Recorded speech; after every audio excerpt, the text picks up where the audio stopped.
Сайн бацхан үзэгчтэй та бүхэндээ орой мэндийг хүргэж байна. Футбол ток нэвтрүүлгийн маань энэ удирлын 13 дахь дугаар үзэгч та бүхэнд хүрэхэд бэлэн болоод байна. За өнгөрсөн 7 хоногт бид аваргуудын лигийн 4-р тойргийн тоглолт, за Европа лиг, Конференц лигийн ээлж тойргийн тоглолтууд болоод, за Английн Премьер лиг, Бундслигийн тоглолтуудыг шууд амжуулан үзүүлсэн маш завгүй 7 хоног болж өнгөрлөө. Өнөөдрийн дугаар ч гэсэн ярих зүйл маш ихтэй дугаар болох нэ. Ингээд өнөөдөр үндсэн гишүүд маань бүгдээрээ цугласан. Бүгдд нь орой мэндийг хүргье. За орой мэнд хүргье. За хэдүүлээ шууд яриараа орно. Өнөөдөр би бас нэлээд бэлдүүлж яасан графикчтай өгөөд бэлдүүлсэн. За аваргуудын лигийн эхний шөнө хоёр том тоглолт болно гэж өнгөрсөн дугаар дээр хэдүүлээ ярьжсэн. Хүлээлттэй байна. Сууг солон барин үзлээ. За Ливерпул, Реал Мадрид. Энэ тоглолтод үргэлжлүүлээд талбай төвийн 3 болол хадгалагдаж гарсан. За тэгээд энэ тоглолтод Конор Брэдли бас нэлээд тийм юутай одоо өөрийгөө таниулж харуулах зорилготойгоор талбайд бол гарч ирсэн болол шинжтэй байсан шүү. Маш нэг тогсон.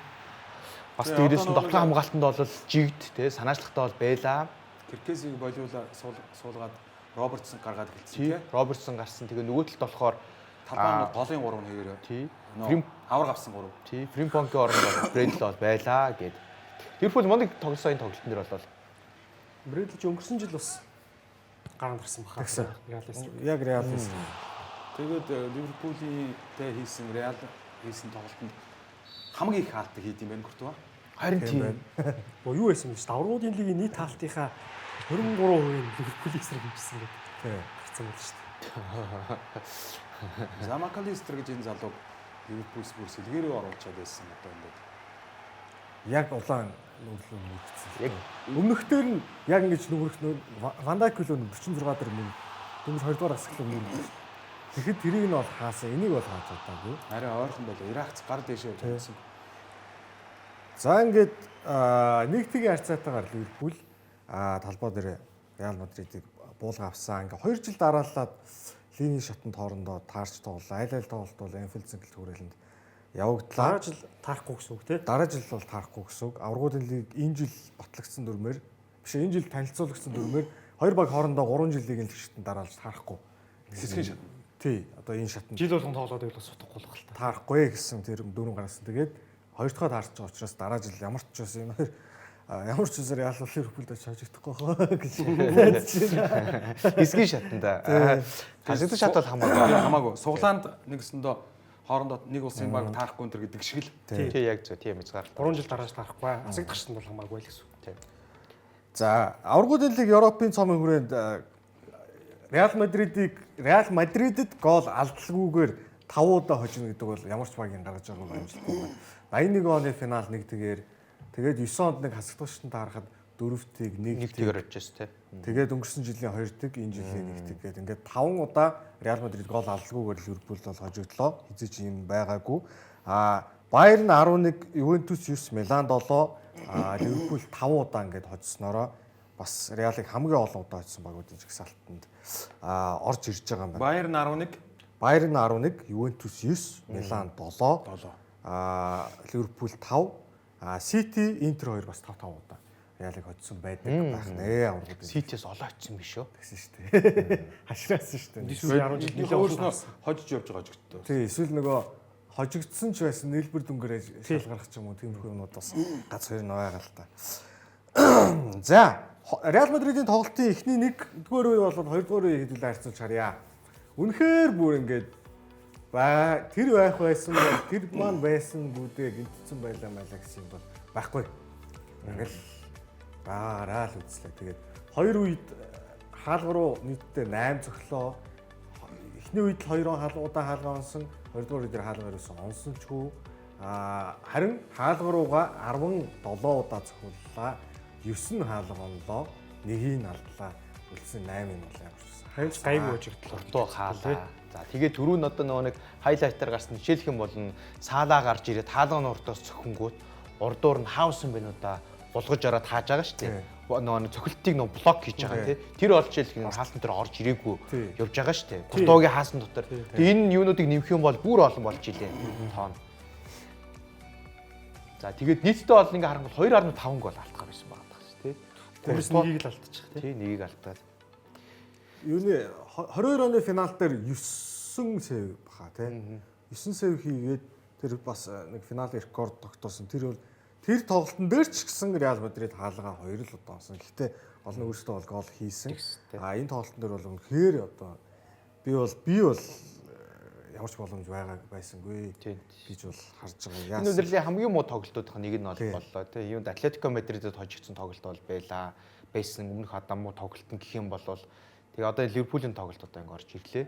Яг ингэж жаад зарим нэг том тоглолтуудад жоохон тааруу тоглосон юм үзүүлэлтээс яваад байна л да Реалийнх. Эхний одоо 3 сарын байдлаар. Барселоныг тооцох юм бол бусад нөгөө нэг магадгүй нийтлэл төвчний багуудтай хийсэн тэнцүү тоглолтууд дээр хожигдчиход байна. Тэдгээр дандаа яг зочлон л байгаа юм л да. Сайн тэгээд бас лигдээ ч гэсэн тааруу тоглохгүй да. Тэгсэн байсан. Яг үнэ. Одоо энэ өмнөх тойрог дээр нэг Ювентустэй тоглосон. Гэхдээ Ювентус бас чадан ядан юм бол нэг гол хийсэн шүү дээ. Тэрнээс үү бусдаар бол томчуудтай шалгалт өгөхөд ялангуяа өнгөрсөн клубүүдийн дэлхийн аврал дээр ч гэсэн бас нэг тийм хийнүүд бол байгааг бол хэдүүлээ бол харцгаасан хаа гэж. За өөрсдийнх нь гол хийх магадлал гэсэн 145 буюу ер нь бол бүтэн жилийн дараа бүх тэмцээнийг оролцуулсан. Өнгөрсөн жил нэг Реалд бас ийм баг хувьтай байсан юм байна. Тэрнтэй адилхан энэ жил бол энэ тоглолтын дээр маш таархан тоглолжээ.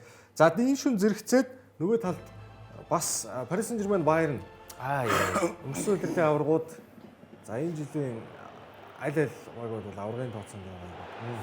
Харсаа. Энэ Bayern угаасаа яг одоо юм байлаа бол дэлхийд дээрх номер 1 баг байна гэж хэлэхэд бол буруу харгүй байна. Ер нь супер хэлээ. Аль сарын өмнө баг гадны аналистууд бол тэгээд хэлсэн шүү дээ. Сарын дараач номер 1 хийм дээ тий. Энэ формууд хэр удаа хадгалах чухал байна та. Тий. Өө супер. Одоо ингээд энэ Парис өнгөрсөн үйлрэл тэр харахад энэ 2 хаалганы шоон 7-оод өнгөрдөг цохилт байна Набригийн.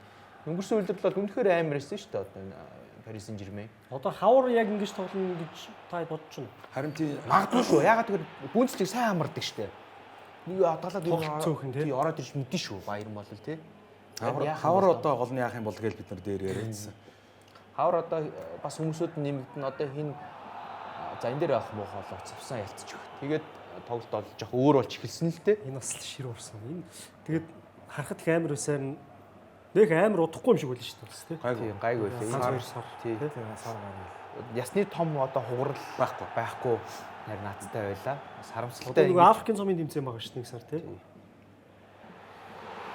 За ингээ 2 дугаар үеийн явсаа.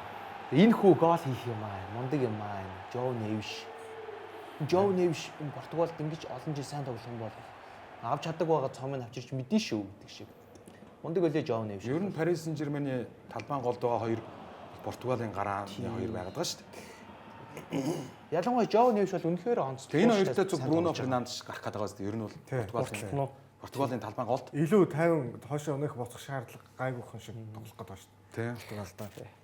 Тэгээд энэ тоглолтын дээр бол Bayern эхний 45 минут одоо яг 11 эсрэг 11 тоглоход бол Paris Saint-Germain-с бол зүгээр хол илүү байл гэхэд бол болохоор байгаа да. Энэ юунаар статистикуудаар хангалттай батлагдж байгаа. Эхний одоо 45-ыг харах юм бол яг ер нь нийт тоглолтын статистик бол Paris Saint-Germain бараг 70% бөмбөг эзэмшээд 21 дуудаа хаалга руу зогсон. Тэр нь ихэнх нь 2 дугаар үед л 2 дугаар үед тийм аруулаа болцсон байна. Тэгээ 11 эсрэг 11 бол яг одоогоор Bayern-ыг дийлэх баг байхгүй нөө. Гэтэ яг үзэх нь л одоо Paris Saint-Germain шүү дээ. Тий. Одоо хавар энэ хоёр дахиад үзэж таарна. Одоо дараагийн төрөлт чинь Bayern Arsenal байгаа шүү дээ. Тийм байх шүү дээ. Тэр их гоё тоглолт байх тий. Нөгөө хоёулаа нөгөө гол алдаагүй хожигдоогүй гэдэг юм явж исэн чинь яг тэр нь сая өнгөрсөн 7 хоногт өөрчлөгдсөн л доо. Тэгсэн тийм ээ. Энэ тоглолтын дээр Luis Diaz шууд эхлээд ерөөсөө ингээд 2 гол. За энэ тоглолтын бас нэг зүйл болсон. Усман Дембеле гэмтээд шууд түнэл рүү гараад тоглолтоос бүр гараад явчихсан. Харин тэглээ. 23 дахь минутын дээр 25 дахь минутын сэлгээнд суулсан. Luis Diaz 2 гол оруулаад за дээрэс нь ихний агстаа багтаж улаан уц аваад энэ бол бас нэлээд ингээд ярих боллоо. Тэгсэ. Сүүлийн 10 улирлыг ингээд урагшин ингээд бүгдийг шүүж үзэх юм бол ийм тохиолдол ердөө ганцхан удаа байдаг нь Антуан Гризман юм байна. Ливерпулийн эсрэг 2 гол хийчээд ихний агстаа багтаад 2-ыг хийчээд өөрөө өөр тохиолдол үүдэх юм л шүү дээ. Огт байхгүй юм байна.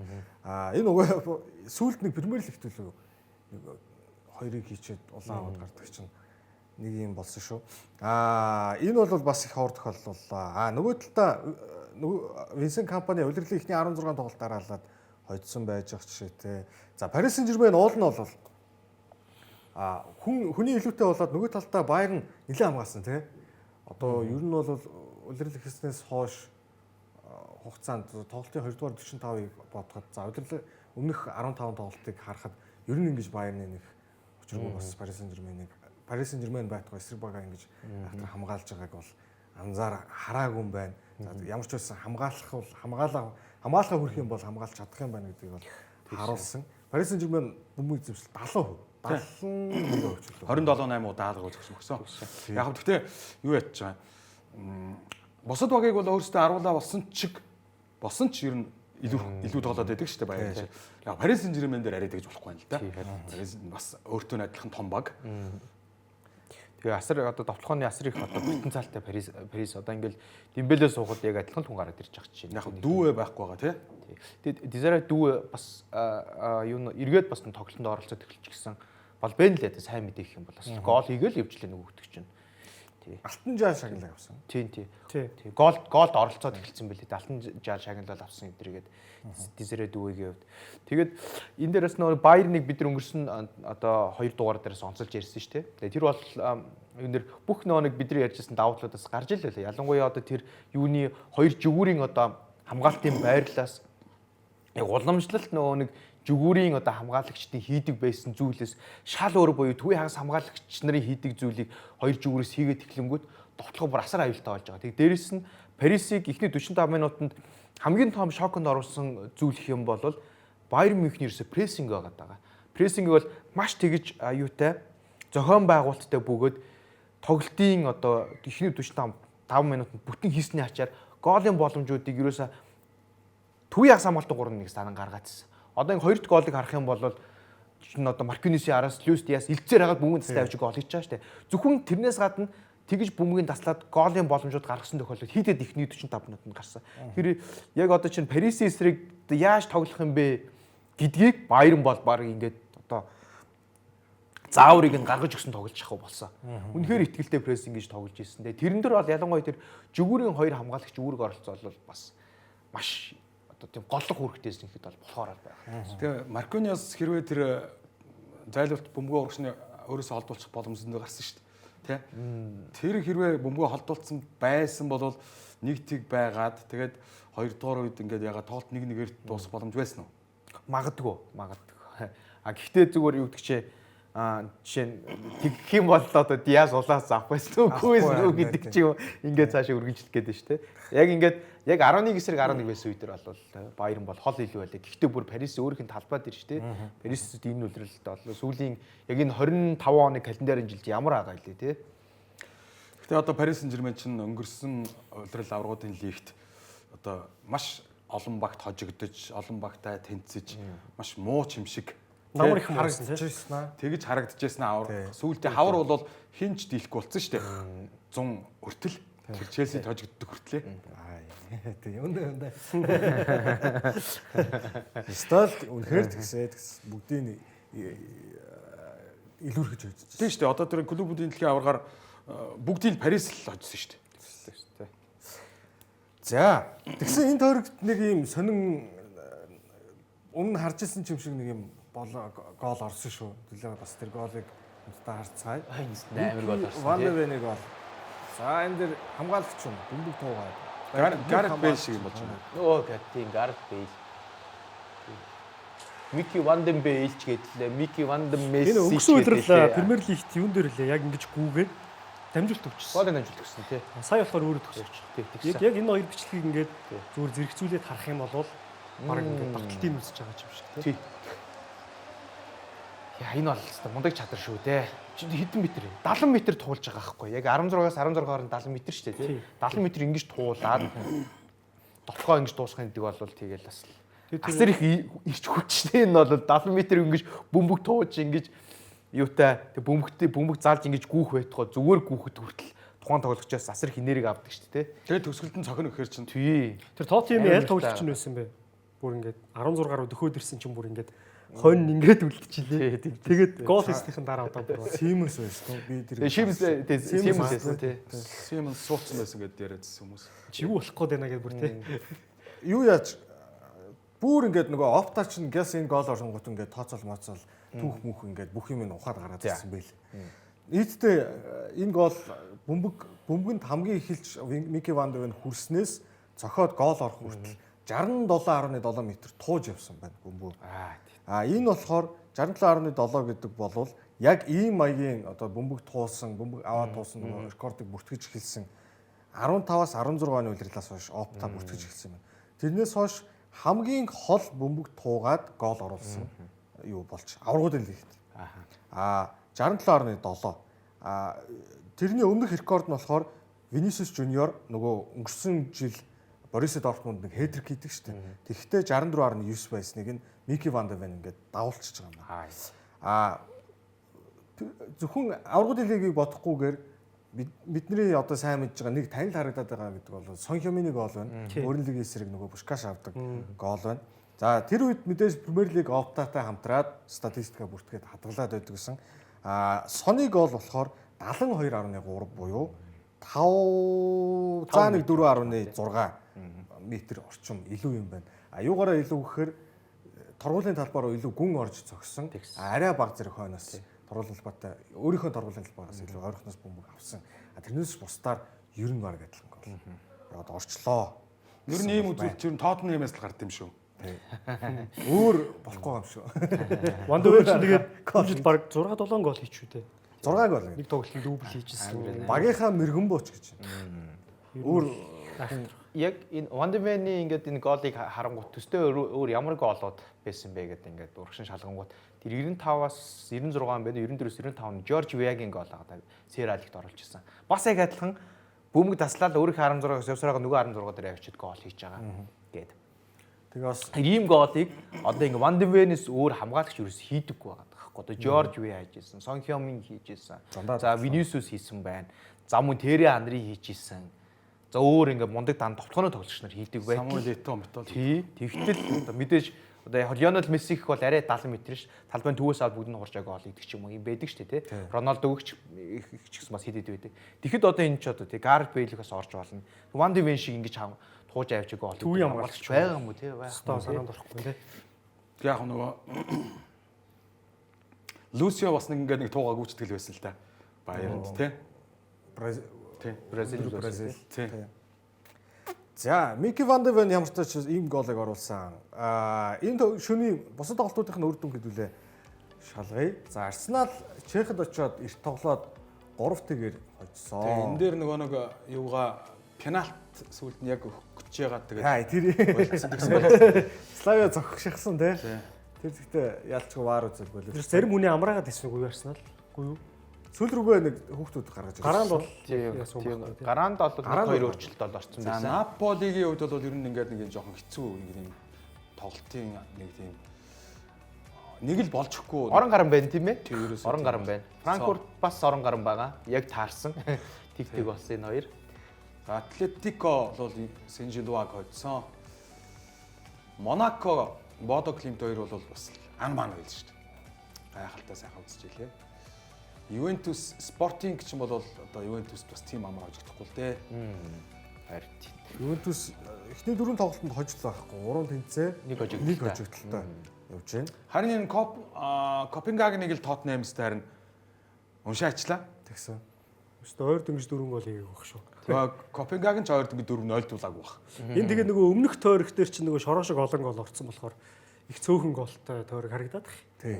40 энэ Славиа тэр чинь 10 сарын 21-ний. Тий 10 сарын 21-ний ивэл цай өдөр. Тий. Славиа Балжин 10 сарын 21-ний илсэн хараа. Балжин дашнтай асар их гол орно. Жил бүр ордын гэсэн тэгж. Тий. За энэ тоглолтын дээр Брэндон Джонсон гол оруулаад бас улаан уцаагаад гарсан. Рикардо Пепи чинь юу лээ юуны хөстэй. PSV Eindhoven хөлөө. Нөхөр бас л дандаа сүүлийн нотод гол хийдэг гэж шүү. Энэ дээр бас Олимпиакс хожоод дуусчихсан газар гол хийсэн. Тэрний уртлын тойрогт Наполиг хожиход бас л 90-с хойш минутанд гол хийсэн. Ер нь бол бас л голтой байгаа хүн юм байна. За Арсенал ингээд 8 тоглолт дараалаад гол олгогүйгээр хоцсон байсан нь бол инээ. Энэ тоглолтын дээр бол пенальт залгасан. Гэхдээ шүүгч бол вар үзээд яалтчгүй худлаа пенальт биш байсан юм буцаасан. Ингээд жоох нэг гэхдээ эвгүй байсан те тэр пенальт биш ээ гэдэг нэг бүх багаараа гүйж очиж шүүгчтэй ярьж байгаа энэ нас. Гол байхыг хүсэж байгаа. Хаачлаа харагдсан шүү те. За маргааш шөнө рүү хамтдаа шилжээ. Маргааш шөнө нь болохоор Брюгге Барселона Бэлэг тоглосон. Я Брюгге Вич бол энийг ер нь нэлээд гоолтой тоглолт болох гэж бодож ирсэн. Тэгвэл ингэж бас өнгөр байсан юм байна. Гоолоо тэнцүү хоосон. бас л нэг шахдаг Нөгөө шагалт шүү дээ. Одоо Брюгге энэ дээр бол ер нь ингээл би ер нь сүүлийн Барсагийн тоглолтыг үзэхээр ингэдэг болчихдог. За ингээ нөгөө баг нь ингээл гол хийчдэг. За тэгээд хажуугийн шүүгчний туг өрөх нүү юу бол өвцгөө авчиж үздэг болчихдог. Яг үнэ. Тэгээ хальцны үр дүн гарч ийн үү? Тэгэл энэ дээр бол гарахгүй шүү дээ. Заримдаа заримдаа тооцогдохгүй. Юугүй байгаад байгаа шүү дээ, тий. За ингээд Ферран Торрес. Вар үзэж байгаа баг Барса ini яа. Өө тийм байгаа шүү. Энэ стогой дуусах жилээ. Ситигийн актент байсан ч одоо Брюгге зөндөө олон ингэж гарч ирсэн. энэ Фламинго шуу шиг л харагдаж байна да. Яг тэгж шүү. Харин нэр энэ нэг л нэг гоё харагдчихсэн. Нэрэ Фламинго шиг шүү. Ламин Ямал энэ дээр их сайн тоглосон. За энэ гол бол баг энэ планогийн энэ тойргийн баг шилдэг голч болчихлоо да. Фермин өсгийг хүрээд дондог. Ингэж л хиймээр байгаа юм да. Тэр Фермин Лопес энийг олыг харахаар яг нөгөө нэг Неймарын Хорват хийдэг гол сайн байгаа хүн чи өөр хин нөгөө Рафиняны ихээр сэргийл болчихлоо. Фермин чагаа яг нэг тоглогчийн ард. За энэ Ситигийн актент байсан. Хоёрыг хийсэн. Карлос Форбс. Асал Нэг олон хийгээ дээдгүй юм байлээ. Гэсэн ирний харин энэ ч ингээд ингэж гаргаж өгөөд байвал юм шүү л гэж хэлээ. Бусад багууд нь хоошоо суучаад ингэж гаргадгүй юм байна л да. Барса ч юм гоё шахдаг. Тэгээд энэ залуу бол ийм багтай л тоглож байгаа юм. Гисэ гэдэггүй. За тэгээ өөртөө гол хийгээд болсон. Ингээд 7 оноос Барселона. тийм тоглоо. 2 ажил, 1 хожигдол, 1 тэнцээ. Брюгге ч бас эвгүй багууд юм. Тэг яг Брюгге ерөөсөө ямар ч багтай ингэ тоглолт юм уу? уг нь энд нэг юм болсон тийм ээ. Гэхдээ дараа Энэ бүр цаг дуусчих тий бүгд. Тэгээ хаалгач дээр алдаа Энэ гарсан. одоо энэ хаалгачд хүрсэн гэж байгаа юм байна. харин энэ нас Тэгээ хичээсний бас ер нь өнгөрсөн удирлаа бодоход эвгүй тийм удаан. энэ дээр жишээлх юм бол юу гэж чинь одоо гоолыг ингээд тооцоод явуулахад нэг тэгж одоо дараа нь энийг яагаад ингээд гоол гэж тооцож өгөх гэдэг хил ам гарах нь бол харьцангуй баг одоо юу шүү дээ бас пэйж болохоор юу юм байгаа байхгүй. Нөгөө хаалгач бөмбөгтэй байгаагүй. 50-50% л бах. Тийм 50-50%-тэй. Одоо саяны гоолыг тооцчиход баг Брюгге баг ингээд хожиход сүүлийн гоолыг яагаад ингээд тооцож байгаа гэдэг хил ам баг гарахааргүй байгаа. Яг хаалгачийн бид хаалгачийн явж байгаа байхгүй. хаалгачийн бид одоо хүрсэн энтергээл хаалгач дээр алдаа хийсэн гэж үзэх гээд шүү дээ. За тэнгууд яг үүндээ нэг хаалгач өөрөө бөмбөг рүү босоог үхэж байгаа хүнийг ингээ хашаад лагаал үлдлээ гоос тэр нарийн харуул тий. Тэгээ бас нөгөө нэг бөмбөрөө тасахтаа манай Барса руу дараад. гүг зүгээр таних ч бас Ер нь бол тэр талаасаа тийм байгаа сте. Бөмбөгөө хаалгач бөмбөгтэй байгаагүй. Тэгээ хаалгачаас төрүүлээ бөмбөг түрээ бөмбөг ийшээ гаргацсан. Тэгээ тэр бөмбөг рүүгээ босч явах гэж байхад нь хаалгач дээр нь дэгнээд байгаа байхгүй юу? Яг нарийн яриул. Яг нэг вар үзэж байгаа юм дээр бол нэг үзэмж бол байхгүй л. Юу яагаад сая Шестигийн туршлага байна л да. Яг бөмбөгөө алдхаа мэдрээд зүгээр ингээ бие суллаа ч юм уу чангалаад ч юм уу ингээл төлөөч бас за намайг ирж дэгээд нь дээ. Тэгээд тэгэж тэр чи яг нөгөө өөрөө л тэгэлчтэй байхгүй зам. Надад хүрчээсээ дээ. Тургуулын талбай бол биш ээ 5-ын шугам хаалгачийн талбай бол хаалгачийн яасан ч байсан дэрэн дотор хаалгач төрхийг ер нь буруучдаг мэддэг болохоор ингээл бие ингээл Энэ тоглолтын дараа бас л нөгөө сэтгүүлч нар асуусан л байлээ л дээ Фликээс. Одоо ер нь ингээд байнга л ингээд шахаад ах уу. Ер нь ингээд арга барилаа өөрчлөхгүй юу гэл. Тэг манайх бол нэг тэгэр хожиж исэн ч гэсэн яг нүгээрээ л тоглол. Тэр үр дүн хамгаална гэсэн ойлголт бол зээч байхгүй гэд. Тэгээд өнгөрсөн үйлрэлшгээ манай баг одоо нөгөө intensity те ирч хүчтэй шахаж чадахгүй байна. А яг өнгөрсөн үйлрэлшгээл шахчих юм бол одоо ингээд үр дүнгууд бол ер нь л гэдэг л дээ. Одоо хамгийн гол нэгэд Рафиня айгүй гүйлэгдэж байна. Одоо яг шахалтын Тий. мастер гэх юм уу та. Одоо живүүрээс төвөөс хамгийн яг дөрөв шахдаг тоглогч нь байхгүй байгаа юм л та. Рафиня орж ирэхээр үр дүнгууд арай өөр болж магадгүй л гэж би найдаж байна. Тэгээ энэ нөгөө нэг яг одоо сая одгийг хэлж байгаа intensity гэж байгаа шүү дээ. Энд дэл ингээд юу гэдэг чинь ингээд за секундыг магадгүй 2 басны ч юм уу. Секундыг 3 басны ч юм нэг тийм баг хугацаанд анхаарал алдахад одоо ингээд нэг тийм хумсны төлөөний зүрх мөрөөнүүд гараад гол алдчихж байгаа тохиолдол гарчаад байгаа гэсэн. Тэгэхээр энэ болохоор ингээд яг бид нар ингээд гаднаас нарахад за ингээд шахаж гинэ эдэр гэж ярьж байгаа боловч яг үнэхээр хэрэгжүүлэхэд бүр асар хэцүү энэ бол. Бүр маш хэцүү. Ингээд яг ингээд бүтэн хаалгач хойноос команд мэдээж өгж ш таарна. Хаалгачаас гадна нэг талбай дээр яг хаалгачаас гадна яж байгаа 10 тоглогч энэ бүгдээрээ ингээд ерөөс ингээд нэг командаар нэг хүн шиг ингэж хөдөлж саяны юмнууд үр дүнтэй болдгол юм билээ л дээ. Аль нэг нь жоох ингэ солигдчих юм бол одоо тэр эргээд маш том аюул. Тий эргээд шууд ингээд 2 3 уулаа гараад ирнэ гэсэн. Энэ зөвхөн хойдлын шугамны асуудал биш л юм билээ л дээ. Ингээд нарийн задлаад хараад ахаар хойдлын шугам биш, голын шугам, уртлын шугам гэдэг бас бүгд яг адилхан. Яг нэг синхрон тэн дээр болвол тэгж л одоо үр дүнд хүрдэг юм билээ. Тэгэхээр энийг хийгээ сурчих юм бол үнэхээр нөгөө баг ажилгүй болох юм билээ.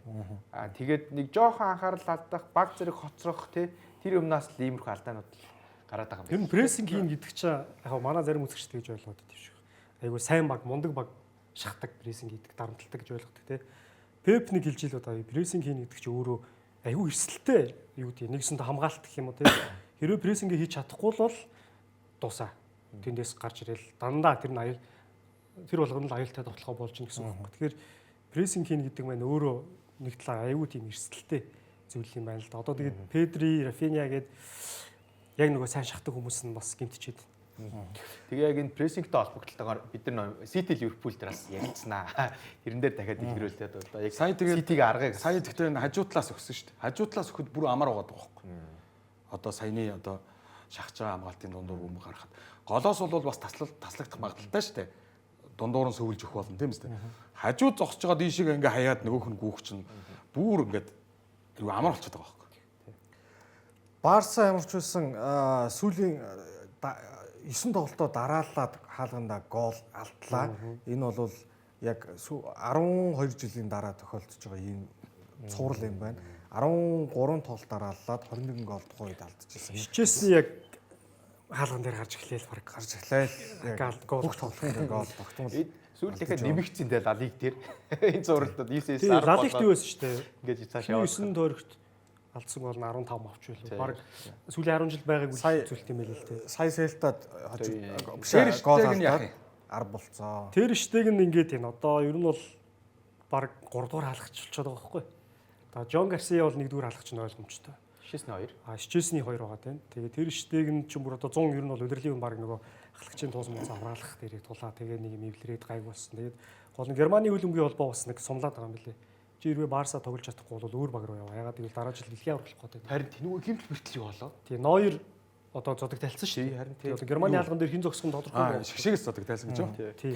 Тэгээ штегийн дуг нь боломж нь гараад идэг дэлхийн аврах тоглох ч одоо карьер нь дуусах гад идэг. Тэгээд ер нь одоо 1-р хаалгач бол худлаа 2-р хаалгачаар байна гэдэг бол бас одоо шгшээдээ бас тийм болчиход үйл ер нь явж магадгүй гэсэн тийм шуум явж л. Магадгүй. Тэгээ дээрэс нас юу юм бэлээ? Нэг яг ингээд штегэнтэй холбогдлоо Германы хөлбөмбөгөөс Германы хөлбөмбөг холбооч гэсэн ингээд эргээд ноёртойгоо тийм одоо хилцэл эдэр хийх талаар одоо тийм загтал эдэр явуулаад байгаа юм билээ л дээ. Яагаад вэ гэвэл нөхцөл байдал юм байна. Сүүлийн дэлхийн аврагт тоглох уу, та эргэж ирэх үү гэдэг тийм харилцсан яриануд бол ингээд бас албан ёсоор яваад байгаа юм билээ. Ер нь бол өөрөө шийдвэрг бол ноёр баяранда тоглож байгаа хүн шүү дээ. Одоо лигт бол ачаалттай тоглож байгаа хүн байхгүй. Бүр толгой болцсон гэртээ байгаа хүнийг дуудаагүй шүү дээ.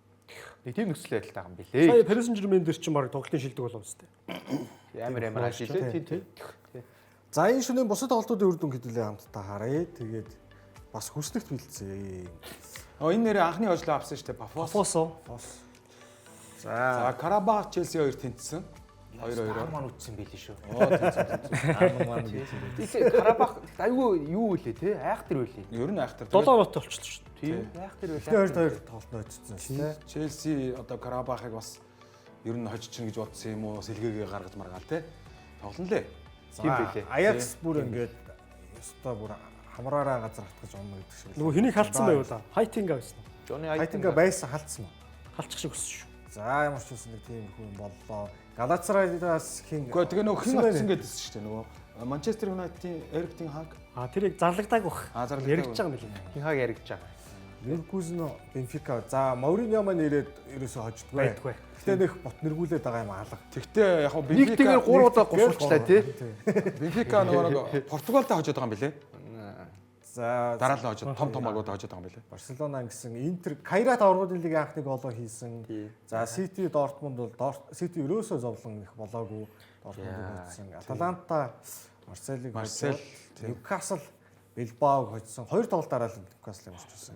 Аврагын Энэ дээр Марсел айгу харамсалтай хожигдсон Аталантад. За шууд хөдөлөө хүсдэгтэй харъя. За лигийн шат талдаа орсон учраас одоо ямар байрлал байгаа юм бэ? Байрлал ямар байгаа юм бэ гэдгийг харах юм бол эхний 8 шууд шүгэ 16-ад Ороод орно. 28 хүртэл юу лээ? 24 хүртэл. Одоо тэр голын хит бол плей-офф руу шалгах боломжтой. Харин хит бол мултарч байгаа. Эхний 8-аас мултрах магадaltaй нь одоо юу вэ? Ньюкасл байна уу? Юу вэ? Гайгүй бах уу Женес. Яг гэхдээ алинд нь ч тэнцсээ ирээд артлын багууд нойрхон байгаас тэд нэр хожил аваад урд нь орчих За болно. одоо араас Барса, Челси ингээл явж Ер нь аюул багтаа тэр уртлын 3 байгаад байгаа. Баерн, Арсенал, Интер 3. Бусд нь бол нэг тэнцэхэд ард нь одоо яг хожил аваад урд нь орчих багууд зөндөө байж байгаа сте. Тийм. Энэ харин Тэгээ Галацрай жишээ нь адилхан 9 оноотой байж байгаа байхгүй. зөрүүгээр 9-т. Тий. Харин Наполигийн хувьд бол жоохон хэцүү байгаад байгаа байхгүй тэр. Тэ? Ард нь Ювентус, Билбао, Марсель энэ төр хожоод урд нь гарчих магадaltaй. Тэ? тэр баг оноо бол ёстой ганцхан хожил бол бүдэг гэд Бүр дээш яа. амар байр. Ливерпулээр аврагуудын лигт гайгүй байгаа юм тий. Тэ? Гайгүй. Ер нь бол гэхдээ тэр Марсель, Ювентус, Билбао гур бол хожил бол авах бүрэн боломжтой багууд шүү дээ. Тэр аюултай байхгүй. Энэ янзаараа Бодо Глимт, Славia Праг, Олимпиакс эдэр ч гэсэн бас чанга байгаа да. Нэг гайхмаар нь Виера л юм байгаа даа. Харин тийм ээ. Олон лигтэй гэсэн. Лигтэй сайн тоглосон шүү дээ бас тий. Байдаггүй тий. Энэ Английн багууд ер нь тэгээд эхний 12-т явж байгаа байхгүй. Тий. Тэр 6 баг байгаа шүү дээ. 5 баг. 5 билүү. 5 баг. Яг тэр нэг оноотой багууд бол одоо ер нь жоохон хэцүү юм тий. Хэцүү хэцүү. Тэр 0 оноотой 2 он тэр бол бүр хэцүү болчих. 6 баг байна. Тэгээ хамгийн гол нь тэр 0 оноотой 2 баг Бенфика, Аякс 2 одоо энд нэг завсарлаад хавар тоглонгууд төсөөр болоод ороод ирж бас мэдэх байхгүй. Нэг сар тоглоно шүү дээ. Нэг сар 2 тоглолт байгаа тий. Тий. Маш эвгүй тий. Эвгүй. Тэгээд нөгөө гайгүй явжсэн багуудад садаа болох магадлал маш өндөртэй. Интер Энэ нөгөө аврагуудын лиг хожил авах, тэнцээ авангууд мөнгө авдаг чинь хэврээ байгаа үстэй. байгаа. Юундаа байгаа. Юундаа. Тэнцвүүлтийг хожуултыг. Хожуулт хийдгээл тий. Интер ерөөсөө гол алдахгүй байж байгаа. Сая Кайрат гол алдсан. Ер нь жилийн жилдэл нэг гол алдахгүй явж байгаа. Өнгөрсөн жил чинь бас их цөөх Алдахгүй явж байгаад Барселонатай гоо. Барселона 4 гол алдсан. 300,000 евро хувааж байгаа шүү. Хожих юм бол 300,000 евро. Тэнцэх юм бол 150. Аргуудын лигийн шагналсан дээр явж байгаа. Эрлинг Хооланд энэ Дортмундыг хожиход гол хийсэн хуучин багийнхаа эсрэг 2-ыг хийцэн баг шүү дээ. 2-ыг хийсэн бас. Тэгээд юу юм байна? 3 өөр багийн нэрийн өмнөөс 5 тоглолт дараалан аврагуудын лигт гол хийсэн. Хамгийн анхны хүн. Дортмунд, Зальцбург, Манчестер Сити. Зальцбург 5 дараалал чинь нэгдэх чинь бас Амар юм аа. тэр одоо хэцүү шүү дээ. Зальцбургт амар хийсэн юм аа. Анхны тоглолт. Тэгээ эн чинь нөгөө аврагуудын лигт тоглосон тоглолтоос илүү голтой байгаад байгаа байхгүй. Тий. За ийм байна. За Европа лиг конференц лигийн за зарим тоглолтуудын үр дүн хэдүүлээ хараад тэгээд зогсоолъя. Энэ дээр Фрайбург харин айгүй дажгүй олон гол оруулсан. За Ноттингем хураа тэнцлээ. Шондайч ирснээс хойш юу н хожигдохгүй. Гэхдээ бас нэг ахтар илүүрхэд байгаа. Уяалж очлоо доо гэж. Лайчин багт болчихлоо. Селта айгүй тийм илүүрх маягтай тоглолцсон байж шүү дээ. Загреб дээр. Хин Фиорентина энэ хоёр тэнцүү явж байгаад баг ирдээр Майнц хийчихнлээ. Энэ хоёр чинь конференцийн хоёр шүү дээ. Тий. Энэ хоёр хавар нахиж магадгүй шүү тий. Тэгээд Астон Вилла Макаби Тель Авивыг хэцүү байх болов гэсэн чинь гайгүй амархан явуулчихнлээ. Штутгарт нөө Фенорд хүмүүсээ явуулсан. Тэгээд ер нь явахгүй хэцүү байгаа юм байлаа. Рома айгуу тийм ягт тоглолтоо үзүүлж байна. Битис дээр манай Антони 2 гол хийсэн байсан уу? Тэгээ сууж хайсан. Кристал Палас нэг Алкмар дээр алдаагаа засаж орж ирж. Одоо энэ конференцийн томууд нь л да тийм. Алкмар, Майнц, Фиорентина. Тэгээ баг энэ дөрвөл байгаа дөө. Цаана шах дээр байгаа л да. Райо Вайканог Испаноос яах вэ? Райоч нэг хол явахгүй хоо. Энэ жилийн конференц жаахан дараахан байлаа шүү. Гэхдээ юу юм бэ? Конференцийг би нэг нотлон айгүй сайн үзсэн хүн шүү дээ. Конференцийг үзэж байлаа шүү дээ нотлон.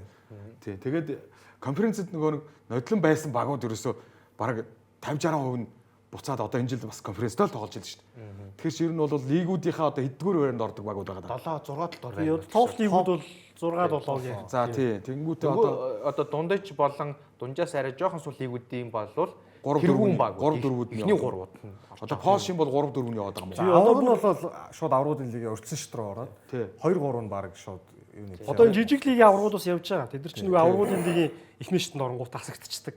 Тэгэл Европоор орно. Европоогоос конференц руу орно. Тий. Яг нотлон байсан багууд нэг 60% нь байна шүү. Яг нөгөө Яглиана бүр хэвээрээ. Польшоос хэдэн баг? 3 баг байлаа. Тий. Лех Познан бүгд байж илээ шүү. Тэгээ Фиорентина гэхэд одоо Фиорентина бас байж 4 жилийн дайралтыг хийж байна. Эхний 2 жилийн финал, өнгөрсөн жилийн хагас шигшээ. Өнгөрсөн жил бол финалд үлдэх төгссөн шүү дээ. Тэгээ жоохон алдаанаас болоод хагашид хожигдсон. Тэгээ финал зүйл 3 дараалал финал тогсон бол ингээ 4 дахь жилд орж ирж байна Фиорентина. Тий. Тэгээд жишээ нь одоо энэ Битис нодлон пеналт үзчихсэн л баг байгаа юм байхгүй юу? Яг ингээ байсан. Дандаа л нэг жил болгон лигтээ 6-7-д ордог багууд байгаа даа. Тий. Нодлон нөгөө нэг юуны энэ жил юу болоод ороод ирсэн байгаа даа байхгүй юу? Германы баг бол Майнц болоод ороод ирсэн. Нодлон ч нь бол нөгөө юу байсан шүү дээ. Хайден байсан шүү дээ. Тэгээ солигдоод Англиас Челси байснаа Кристал Палас болоод ороод ирсэн. Бусдад жижиг лигүүд бол яг хэвээр орж ирсэн. Тий. За хэдүүлээ завсарлаа. Завсарлаад эргэж орж ирэхдээ Англи Премьер Лигийн 11-р тойргийн онцлог тоглолтуудын талаар ярих болон нэвтрүүлгийн ерөнхий ивент тэтгэгчээр Woohoo ажиллаж байна. Нэвтрүүлгийн ивент тэтгэгч Skytel, нэвтрүүлгийн алтан ивент тэтгэгчээр өөрийн бараг сэрээ Tiger брэнд ажиллаж байгаад болох таатай.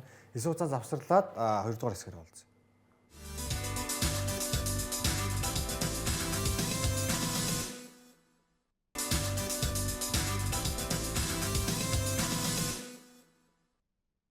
Арван 3 дугаар маань үргэлжилж байна үзэгчтэй. 2-р хэсэг эхэллээ. За 2-р хэсэг шууд Англи Премьер Лигийн нээлт 11-р тойргийн нээлтийн тоглолт Тоттенхэм, Манчестер Юнайтед өнгөрсөн жилийн унах хүсийн дээр бичигдсэн хоёр баг Европа лигийн финалистууд байна. Өнгөрсөн жил одоо 18, 19, 20 дахь багууд унсан байхад 16, 17 байсан юм уу? Тий. Өөр тийм бор байлаа. Сүүл рүүгээ гонёж лигээ хаяад. Тийм шүү дээ. Бүр хайсан шүү дээ. Зевс бод хоёр. Тэгээ хоёулаа пенальт үзээ шүү дээ. Европа лигийн пенальт үзээ Тоттенхэм авраг болоод. За энэ бүүмо сайн байна уу? Бүүмогийн халзан цогоос амар үргэлж юм. Бүүмо ч нэг хэсэг хийхгүй байж чад онгоочлоо шүү. Энэ бүүмо гэдэг айгүй хэрэгтэй гүүх юм ингээ анзаархаар бүггүй гүйлтүүд юм айгүй тийм ашигтай тий. Сайн. Энэ өстө гоё гол орсон. Яа. Чи ямар Дрогба шүү дээ, тий? Матиас Тил. Дрогба хэд үедээ ингэж иргэдэг байсан шүү. Яг ингэж иргэдэг. Яг ингэж иргэдэг байсан. Яг өөрийнхөө цогх зайд тогтоод байгаа байхгүй. Тэгээ айгүй гоё засаж байгаа. Гоё зассан юм уу? Дэлийг төрөх амт хойно үлдсэн дээ гэж. Тэгээ дэлийг дараагаа залруулсан. Тэгээ ингээд баг тоглолт дууссан ингэж явсан шүү дээ. Тэгсэн чинь за энэ 91 өлөө 92 Тэгэхээр сүүлийн 10 минутанд 2-ыг хийчихэж байгаа. ийм манай хүн одоо ингээд Шал 84 дээр. Шал дэмий өмсгөлөө цайлаад шарвц авчиж байгаа бас. харин тийм шүү дээ. Ингиж тайлбар бүр тооцоолаагүй тохиолдол үүдэж шүү. Яг ингэж гол хийгээгүй 3-4 тоглолт болцсон байсан юм аа. Болцсон. За. Өдөрлийн ихний 1 2 3 тоглолт нь гоё хийсэн. Гэхдээ гоё мэдэрч хүсээ. Хүрээг бол гарч исэн бөмбөг байлаа шүү. Тий. За энэ За энд ястаа нэг Арсенал шиг байна гэж. Дэлихт. За тэгэнгөө төгс. Дэлихт нөө нэг тэр тэнцэнийг бол алдахад хамгаалтан дээр жоохон Нин ч баг тоглолт дуусчихсан шүү. ингээд дууссан. бараг сүүлийн тоглолт шүү. Ингээд дууссан тий. Яг энэний ард нэг ганц нэг төгсөн баг. Тэгэл дууссан тий. Хоёр дараалал тэнцэжлээ. Тийм сүүлийн 5 тоглолтод хожигдоогүй гэдэг. Нөө хожигдоогүй зурлал нь ямар ч байсан явж лээ. Хэдэн тоглолтын талбайд хоцсонгүй вэ? 8 сараас хойш Харин юу? Тоттенхэм. Хэвэндээ. Одоо ер нь баг Премьер лигт ч тий. Премьер Лигт бол хожоод байгаа. авсан онооныхоо баг 70-80% айлын талбай дээр авч байгаа шүү дээ. Одоо тэгээ завсралгааны дараа хойлоонд ингэж Ингэсэн мэт сүүлийн Тоттенхэм дээр шүү дээ. Премьер лигийн сүүлийн 20 тоглолт талбай дээр авсан тоглолтоос 3 хочлолт гэж байгаа. Ямар хэц Премьер лигийн сүүлийн 20 ямар хэцүү юм бол 3 3 очсон. Талбайд 17 оч чадахгүй юм уу? Тэгээ 17-д нь хож байгаа. сүүлийн 20 тоглолт ихэрч бүтэн нэг үлрэл гэсэн үг шүү дээ. Тийм шүү дээ. Бүтэн нэг үлрэлийн хугацаанд талбай дээр 3 хожно гэж одоо. Арай их биш үү? Эсвэл айлын талбай дээр бол сайн байна. Айлын талбай дээр сайн. Юу юм тэгвэл тэр нь айлын талбай юм байна л да. Аврагын лиг тоглоод орж ирэнгүүтээ хожигдохгүй байгаа юм бэ. Одоо сая Тоттенхэм үү? Авралын лиг тоглож байгаа дөрөв хожчлоо саяны нэг тэнцээ авчиж байгаа. А нөгөө гурав нь бол дандаа лайлын талбай дээр очиж таарсан. Аврагуудын лиг тэгээд айгүй сайн тоглоод байгаа юм тий. Тий. Ер нь Монакотой тэнцсэн гол алдахгүй байгаа шүү. Юун дээр за хэдүүлээ гоолуудыг харнаа. Эмбэмогийн гол байгаа. За Эмбэмогийн гол эхний гол байгаа. За Куня эндээс дамжуулт өгөөд за бөмбөгийг цэвэрлэх гэж ядж итэл тэндээ яг тулцсан газар их таарах шийдвэр гаргаж хойноо дамжуулт үлдээсэн. За энэ дээр бөмбөгийг тургуулын талбайгаас гаргасан буцаагаад оруулсан нэг 3-3 үзэж байгаа юм шиг юм болсон доо. За тэгсээр байгаад мөргөлцөө. За энэ дээр харъя. Одоо хөндлөн дамжуулалт орж ирээд энэ дээр сар бөмбөгийг бол цэвэрлээд яаж холдуулах вэ? Ард нь эмбэм бол их хол байгаа. За тэгтэл энэ дээр шууд хойноо хулгаж өгөөд багийнхаа хүнийг сандрааж байгаамаа. За энэ дээр эмбэм ингээд унж байгаа юм. За их нэлээд болноо гэж унаад. За багийнх нь хүн авчлаа гэдэг хотонгоосоо хойш буцаж орж ирээд баярлалаа хэлж байгааг нь хараа. За Спенс Ричардсон хоёр зогсож байгаад голоороо хөндлөн дамжуулалтыг солгоо өлтөө хүний мэдсээрөөж өгүүлсэн. За ард нь эмбэмо нэг тийм бас айхтар ультимат шиг мөрөгдөг өндөр тоглогч биш. Гэхдээ гол Өсөхгүй гол нь бараг зогсож байгаа. Хөнхөө мөрөгч. Эмбүмог яг энэ нөгөө мэдрэмж айгүй мундаг юм дэлээ. Яг харин тийм байх. Байрлал эзлэх тий. Тэр түрүүн чи нэг хэлсэн шүү дээ. Тий одоо нөгөө бөмбөггүй тоглолт марсан юм байна. Тэр л яг энэ. Бөмбөгтөөс илүү юм чинь бөмбөггүй тоглолт. Тэр нөгөө бөмбөг дамжуулалт хаана ирэх вэ? Хаана байж ивэл ашигтай байх гэдэг юм. Энэ халдсан толгой дээр бөмбөг ирэхээр бас яг мөрөгч юм аа. Яа болон тохоог ингэж яг оноод мөрөгч чинь амар чадамжшөө. Тий. Нуруу бас тийм өндөр биш тий. Эмбэмо толгоогоор цөөхөн шүү тий гол нь бол. Бас яг мөрөхөөр юм аас. Тэр нь бас чанартай мөргөн тий. Тий. Гоолны хувь бас нэлээ өндөр баг шүү. Тэгж их л мөрөх.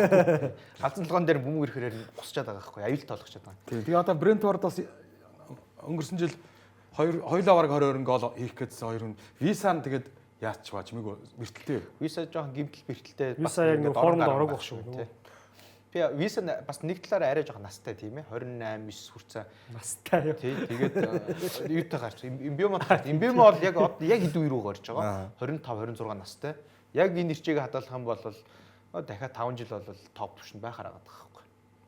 Зөв одоо нэг бэлтгэлээ хийгээл баг нь таараад засалжуулагч нь таарах юм бол тий. Одоо нэг довтлооны 3 тоглогч авсан шүү дээ. Куня, Шишко, Эмбүмо гээд баг адилхан үнэтэй. Одоохондоо бол Эмбүмо нэг хоёртойгоо бүр харьцуулшгүй сайн тоглож байна тий. Ер нь анх нөгөө 100 төгсөн шүү дээ. Эмбэмог одоо далаар аваад хат Эмбэмо гэж хин юм бэ гэдэг одоо том хөлөө мөвчөд айгүйх битсэн шүү дээ. Жохон тий. Тавлах маяг. Тий. Тэгээд нөгөө эн чин Францын шгшээдээ ер нь дуудагдаж үзсэн юм уу энэ гэдэг. Мөө Францаач болцсон шүү дээ энэ гэж мэгээд. Камерун тоглож байгаа. Камерун болцсон шүү дээ. Айгүйх битсэн. Тэгээд яах вэ? Нөхрийн сүүлд 10 Премьер Лиг хийсэн 28 голынх нь 13 нь тоглолтын ихний гол гэдэг бол ер нь бас сайн үзүүлчих. 28-аас 13 бараг л 50% байна. Брентфорд ч нөгөө өнгөрсөн үеэр эхний минутанд дандаа хийгээдсэн. Тэрний зарим нь бол явж байгаа шүү дээ. Тэгээд Брентфорд ч нөгөө нэг хин Игор хэмбэлээ Жесус юу лээ нэр Игор Тиаго байгаа учраас энэ хоёроо зарсан юм байлаа шүү дээ. Яаж байгаа юм бол гэж бодсон чи. Нөгөөтгөн саяас 2 хийчихнэ лээ. За Делихтийн голыг харъя. За Ришардсны гол бол мэдээж ойлгомжтой замд нь хүрсэн. Делихтийн гол за Бруно Фернандеш маань тоглолт бүр дээр л ямар нэг юм хийчээд байх юм те. Бай шүү. Баг гэхэд нэг гол ч юм уу, голын дамжуулт ч юм уу. Одоо Йорогийн гүйлт бас их гоё ялсан. Викарио энэ дээр уг нь хаах их төгсөн дөө.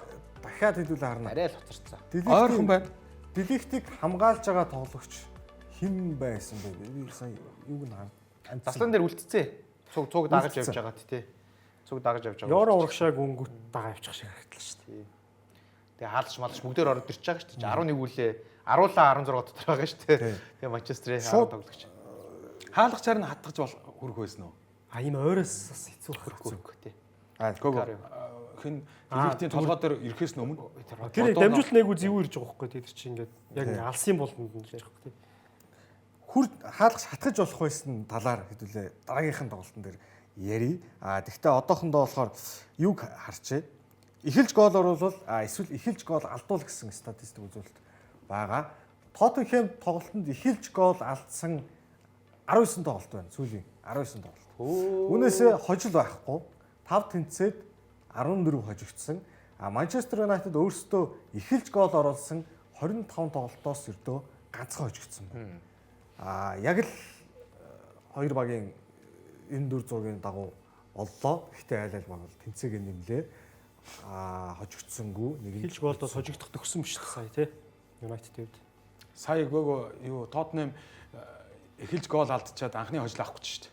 Харин нөгөө талд нь тийм ээ. Бас Тоттенхэмийн хувьд бол их таруул үзүүлэлттэй нь одоо эхэлж гол алдчихад ингээ хожихгүй байгаа гэдэг бол муу үзүүлэлт шүү дээ тий. Уг барьсан. Постекоглогийн үед чинь эхэлж гол алдаад барьж хожоод байлуу. Тий, энд гэхдээ яг сүүлийн 19 юм болов. Сүүлийн 19. Юу 23-аас 24-ны үйлрэлт бол айгүй сайн комбайкууд хийдэгсэн шүү дээ. Хожоод их сайсан тийм ээ. Яг эхэлж гол алдсан 19 шүү. Дундуур нь бол өөрсдөө эхэлж гол хийсэн нь бол тооцсон байж байгаа. За Манчестер Юнайтед ингээд 5 тоглолт дараалаад ямар ч тач хожигдлоо гарч ирлээ. 3 хожсон, 2 тэнцсэн, багийн дасгалжуулагч нь сарын шилдэг дасгалжуулагчаар тодорлоо. Эмбемо сарын шилдэг тоглогчоор тодорлоо. Энэ сарын шилдэг дасгалжуулагч болчих. Рубен Аморин болсоо. Тэгсэн хүмүүс бол зарим нэг хүмүүсийн яриа бол баг нь гол алдахгүй бүтэн сар дараалан хожоод байгаа дасгалжуулагч яхаараа сарын шилдэг болдгоо гэсэн.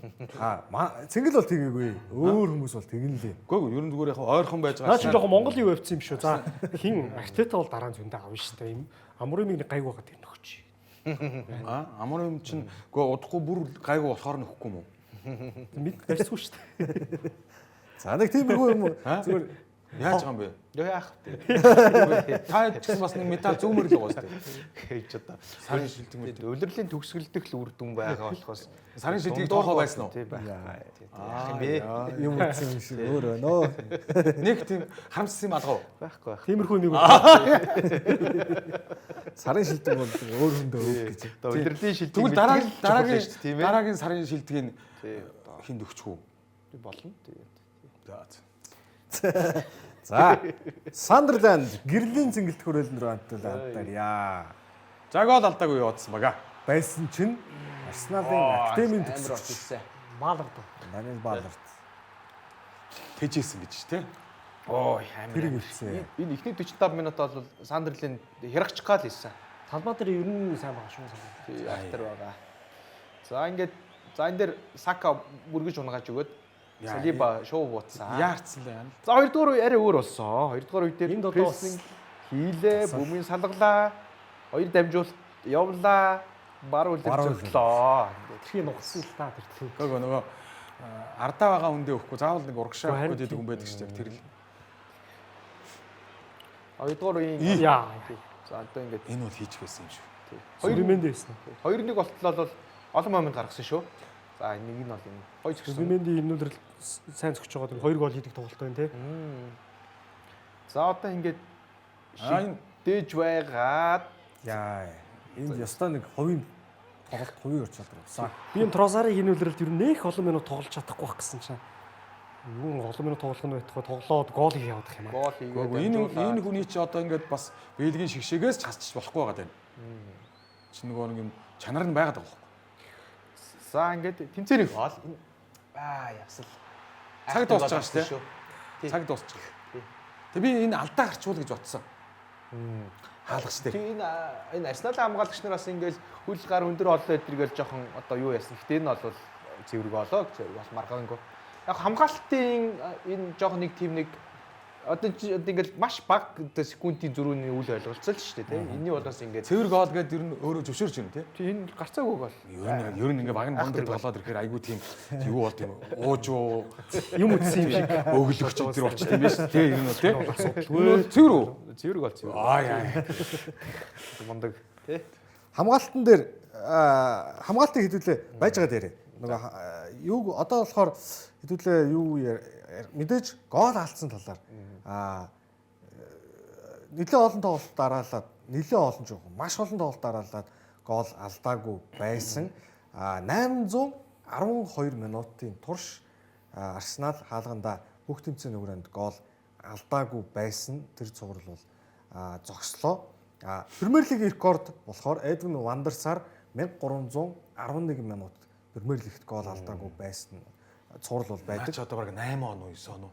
Тийм. 7-8 Тийм баг шүү. Тэр хэвчээ. Нөгөө 9 тий. 9 он дамнаад нөгөө Манчестер Юнайтед нэг баахан нэг тэгэр хождог байхгүй. Хичнээн тоглолт үл нэг. 1300 гэдэг ч одоо хааш юм бэ? Тэр 10-ын тоглолт явсан. Тийм биш үү? Тий тэнд нэг тийм олон гол хийхгүй байна энэ төр гээл нэг тийм хүмүүсийн шүүмж орж ирсэн.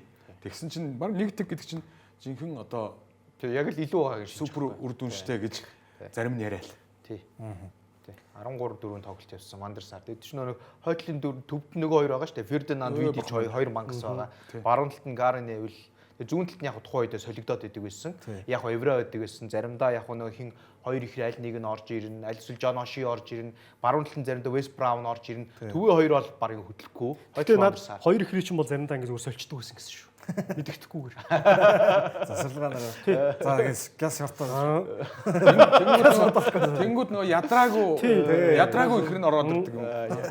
Барзилийн хоёр ихэр байсан. Солилцоон тооцогдохгүй. За Энэ бол зүгээр танд бол хардах эрх нь байгаа л гэж юм тий. Тэг үгүйс үнэн шүү дээ. Үнэн юм уу? за Сакагийн гоолыг хэдүүлээ харна. Сакастай нарийн зайгаар хийцээ. Нарийн заагаар. За тэгтээ Энэ бол яг ингээд арагшаа хаалгач гэж хүн байгаа шүү дээ. Хаалгач руу өгөөд сүлүүчиж болох юм дээр л ингээд. За энэ дээр ингээд явж байгаа. Мериногийн дамжуул. За цохилт гол бол ийм гол орсон. За эндээс харъя. Declan Rice-ийн шагалт. Одоо хаалгач байгаад байгаа байхгүй юу? Хойно. За тэр хаалгач би байж тээ. Би сул ингээд. Тэгээ өгчөөч гээд.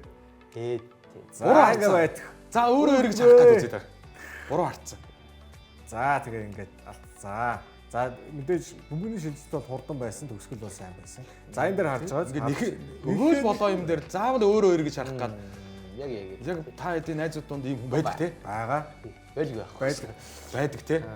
Тэр хүмүүс л яг л мухаал заавал хөлн дунд нарах гад байдаг ш. Өөрөө яг голын дамжуулт өгөхгүй те? За тэгтээ маш нарийн цохилт явж орсон. Микел Мерино голын дамжуулт өгсөн 25 онд 10 дахь голд шууд байдлаар оролцлоо. Мерино өөрөө Мерино ч одоо довтлооны 2 дахь сонголт шүү дээ. харин тий. Йокерс гэмтэнгүүтэл Мерино гарч иж байгаа шүү дээ. Тросар гол хийсэн. Нэрээ Тросарын гэсэн шүү. 21 онд Торнлил бага одноос гол хийсэн гэнэ үү? Брентфордод боксинг дээр. Тэгээд тэрнээс хойш 33 гол хийж гэнэ хүн. Бүгд торгуулийн талбайд дотроос тийм гол хийж явсаар гоод саяны гол бол торгуулийн талбайд гаднаас орж байгаа. 21 онд гэхээр Брайтонд байсан юм уу? Тэгээ Брайтонд байсан. Тийм л баг. Брайтонд байсан тий. За тэгээд ингэж явсаар гад ийм болжээ. За Бробигийн гол буюу сүүлийн тоглолт дуусч яхад орсон гол гэдэг. Тий. Харьяа. За энэ дамжуулт маш хорон дамжуулт явсан тэр энэ. Илгөөд мөргөөд өгсөн. Дунд нь ивж өгөөл. Тийм жоохон үйл ойлголцол. За Брайан Бробич өөрөө бас мундаг авьяастай тоглогч л та. Хаалгач энэ дээр хатгаж болох байсан өө гэж. Хаалгач хатхан гэхээсээ илүү Урдуур нь 2 гараад гараад орчлоо орчлоо л доо. тий. Давхарцчлаа. Бас жоохон тооцоолын алдаа явж байна. Тэр. Тэгээд бас юу яасангүй те. Тийм асар богино хугацаанд энэ бөмбөг ороод ирж байгаа. Баг тэр мэдрэмж алдсан. Тэгээ энэ дээр бол ажиллаж байгаа хаа. Энэ бол зүгээр юу гэдэг чинь ингээд хөдөлгөөс харахад бол хаалгач бол шаардлагагүй бол үлдэлтэй чинь бол ягаад гэвэл ингээд довтлооны болон хамгаалтын тоглогчдор бөмбөгний араас ингэж 50-50-тай очиж байгаа нөхцөлд бол хаалгач бол аль болох хаалганыхаа үнцгийг ч юм уу багасгаад ингээл байжсэн нь бол ихэнх тохиолдолд зүг байдаг л гэдэм бэ лээ. Тэгээ сая болохоор ингээд жоохон тооцоолын алдаа гаргаад очиж гуруулаа очиж давхардчингууд ингээд тоос хаалган гол орж байгаа шүү дээ. Хэрвээ хаалган дээр өжсөн бол магадгүй реакцгээд амжих чинь билүү гэдэг тийм сонголт гарч ирэх байхгүй. Тэгээд яг энэ бол тэгээд улирлын явц дахиж гарах нөхцөл байдсан шүү дээ. Яг энэ дээрээ ажиллаад дараагийн одоо энэ дээр бол сайжруулад гараад ирэх болов. Одоо тэгээд нэг асар бол анализ гол алдаагүй тоглолтоо одоо ингээл дахиад эхнээс нь тоолж те. Тэгээ инээж байгааг нь хараа. Нөгөө хоёрыг алхачлаа тий. Одоо дахиад нэг гэл эхнээс нь явна шүү дээ.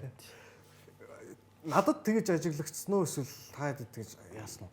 Арсенал эхний гоолыг алдсны дараачаар за мэдээж өөрсдөө зөвлө хоёрыг хийчихэж байгаа. Тэгвэл гол алдсан байгаа нь өөрсдөд нь тийм айхтар цочирдом зүйл юм шиг нэгдүгürt. Хоёрдугаарт гол алдсан байгаа нь хэдий өөрсдөө илүү хоёрыг хийгээд илүү гарцсан байгаа ч хожигдож яваа юм шиг мэдрэмж өгсөн байж болох уу? Гол алдахгүй удаан яваад нэг бас нэг юм бид нар гол алдахгүй нэг юм цуврал яваад байна гэсэн чинь тэр юу зогсчихлоо. Үгүй яг тэр ер нь бол гол алдсан зөв шүү дээ. Алдсан шүү дээ угаасаа. Алдсан л та. Тэгээд нэг юм төрүүлээд цом өргөж байгаа биш нэг шал дэмий нэг юм нас болж өөрсдөө хичээгээл тий. Анхаарал төртөө дагаад. Гол нь хожглох байхгүй. Тэрнээс ш одоо тэр нэг юм энэ рекорд хааж хүрхийн юунд зэрэгтэй чинь тий. Хэрэгтэй байсан юм шүү. Алдахгүй байх гэдэг бас айгүй том бас итгэл бас өгдөг юм билээ л дээ. Гэхдээ ер нь бол эцээц тавар цом өргөх нь л чухал шүү дээ. Премьер лигийн цом өргөх нь гэж би бүр тэгээд бодоод байгаа шүү. Тэр бол гарцаагүй чухал. Тэгээд энэ тоглолтын дээр Сандерлендийн тоглолтод бэлтгэсэн нэг хэд хэдэн сонирхолтой юм байна. Тэр юу вэ гэхээр энэ тоглолтын дээр Сандерлендийн нэг хийсэн юм нь болохоор хажуугийн сурчлагын самбарууд идэг шүү дээ. Хажуугийн шугамны тэрийг хэвийн байдгаас нүүр хажуугийн шугам руу ойртуулсан байна. Тэр нэг зай нэг 40 см 50 см орчмоор ойртуулсан байна. Тэгээ яаж ийнө гэсэн чинь хажуугаас бөмбөг шийддэг. Булангийн цохил цохих тэр гүйлтийн зайнуудыг багасгаж байгаа юм гинэ. Ингэснээрээ одоо өрсөлдөгч багийнхаа давуу талыг аль болох багасгах. Тэгээд өөрсдөө нөгөө талтай болохоор тийм баг зайд яаж хийх вэ гэдгээс бэлдсэн багтах байхгүй. Энэ бол ингээд бас ингээд жижигхэн одоо деталууд дээр ажиллаад үр дүн авахын төлөөхөөс тийм нэгдлийн гоё жишээ байгаа байхгүй. Талбай дээр бол яаж яаж байгаа үр дүн авах хэвээр тэрэн дотор талбайн гаднах самбарын байрлалч нөлөөлөх асуудал байгаа байхгүй. Тэгээд бас энэ тоглолтын дээр хас нэг зүлгэний талаар бас яриануд гарч байна лээ тий. Одоо зарим тохиолдолд зүлэг баг нөгөө багта ашиггүй байдаг ч юм уу тий. Техник тогт ашиггүй байдаг. Наад чи манай зарим монголчууд бол ямар мухаа жудаггүй юм бэ гэх юм шүү дээ. Тэг. Жудаг ярьдаг нэг хүмүүс байгаа шүү дээ. Тэ? Хэвээ жудаггүй юм аа гэл. зүлгэний өндөр бусалгаад бөмбөгний үхт гэл. Юу яасан бэ? Харин би яг тэрийг харсан чинь халаалт хийж байгаа тоглогч нэг тоглогч нар чинь урагшаа ингээд нэг халдаг шүү дээ. Тэгсэн чинь бас нэг ингээ халаад урагшаа ингээ сууж мөхөд чинь талбаараа ордгоо. Тэгсэн чинь тэр халж байгаасэн тоглогчлоо нэлээ орцсон. Тэгээ хөлн хойноос сурчлагын самбартаа хойтлын хөлн толцсон байна. Тэгээ урагшаа ингээ суухаар талбаар руугаа нэлээ орцсон. Тэгжиж халж байгаа. Пүүх эдэр чи бас залтай юм аа гэд би яг маргааш тайлбарт орохдоо ч гэсэн Сандерленд нэр өчтөр бас тэгсэн шүү гэдэг. Тэгээд тоглолтын дараа болохоор юуны Сандерлендийн засгалжуулагч тэгж хэлсэн байгаа даа. Энэ тоглолтод үр дүн авахын төлөө бид нэр шаардлагатай бүх деталуудаар анхаарсан гэд. Тэгвэл сая яг саяных нэг жишээ нь л байгаа гэсэн үг. Тэр бол бусад жишээг нь олоогүй юу? Топ төвшин дээр бол бас мундаг байгаа. Бусад жишээнүүд нь бол нөгөө нэг юуны багийн нуц гэсэн. Бидний ч бод нүдэнд ил харагдана саяных байгаа. Тэгээд дээрээс нас нөгөө нэг юуны одоо Сандерлендийн талбай дээр байгаа 11 тоглогч нь хөгжөөнд дэмжигчтэйгээ нэг холбогдож байгаа шүү дээ. Нөгөө нэг одоо уухайн дунд нь тийм ээ. Тэр мөр бол үнэхээр бас гоё үлээ. Яалтчгүй л одоо классик Премьер Лигийн энэ багууд ийм байдаг даа л гэж санагдах байна. Одоо Арсеналын дараагийн 3 тоглолт юу вэ? Тоттенхэм, Байерн, Челси. Гоё л шүү дээ. ийм гоё сайхан болчих гэж тий. Одоо гол алдсан чи яадг вэ? Эхнээс нь доолсон. 0-1 Ситиг нэг айгүй өрөвдөө үстэй тий. Тэгсэн тий. Одоо тэгээд эсрэгээрээ Сити айц үз болох гэдэг шүү. Одоо бараг Сити рүү шилжиж байгаа х тий. Тий. Сити айц үз. Амар их. Өөрөөсөө зайлшчих байна. Нодлон чинь бөө бас ингэж одоо болчихосоо гэж бодсон шүү энэ гэх. Тий. Одоо л энэ үлрэлийн Сити бол аюултай. Энэ жил Ситиг өрөвдөх юм уу? Амар. За тэгвэл харъя. Аюултай. Яг хэр амар байсныг хэдүүлээ Ливерпулээс. Аюултай. Сая Дортмундыг зүгээр үгийн зөргөө 4-1-ээр хожоод араас нь Ливерпул яах нь гэсэн чи байхгүй. Энэ залууг сайн тоглосон юм а Доку. Энэ Доку чинь юу юм а? Доргуугаас ондоо тоглож юм аа. Тэгвэл яахгүй. Би нэг төстэй мүү гэж бодоод байсан чинь үгүй юм аа. За энэ яа пенальт өгөх үед бол өксөөл бас жоохон маргаантай л юм бэ болсон юм дээ. Доргууд байхгүй. Энд тийм пенальт өгөөгүй үстэй. Өгсөн шүү дээ. Өгөө зөхиод авсан. Тэгээд Мамардашвили хаасаа. Угаасаа сайн пенальт хаадаг. Мамардашвили одоо хаалан дээр ч сайн л да тийм ээ. Одоо Сити амар хэлээ. Одоо ингэ өргөжүүлэн тогтсоор байгаа. Тэр Конатиг энэ хаалан мөргөө. Толгоон дээр ойсон бөмбөгийг оо яг тийм жоо шүү дээ. Энэ мөрөвлөлт их гоё шүү. Тийм. Зүгээр мэдрэмж нүдэ байна л. Тэгээд орж байгаагийн сүйд харчих. За энэ дээр нэг маргаан. Энийг яагаад тооцоогүй вэ? Энэ өстө маргаантай шүү. Энэ бол бас. Гэхдээ яг Робинсныг харах үнцэг халгалсан гэдэг юм. Тийм. Гитсэн байлээ. Тийм. Тайлан тийм байлээ. Тэгээ энэ бол бас айгүй маш маргаантай. Гол нь Робертс өөр хөдөлгөөнгөө зогсож исэн бол асуудал байл. Доошоо суусан байгаа юм. Тэгээ маргаантай. Ингээ ярьж байгаа 2 төг болсон. Учиртай. Нико Гонзалес.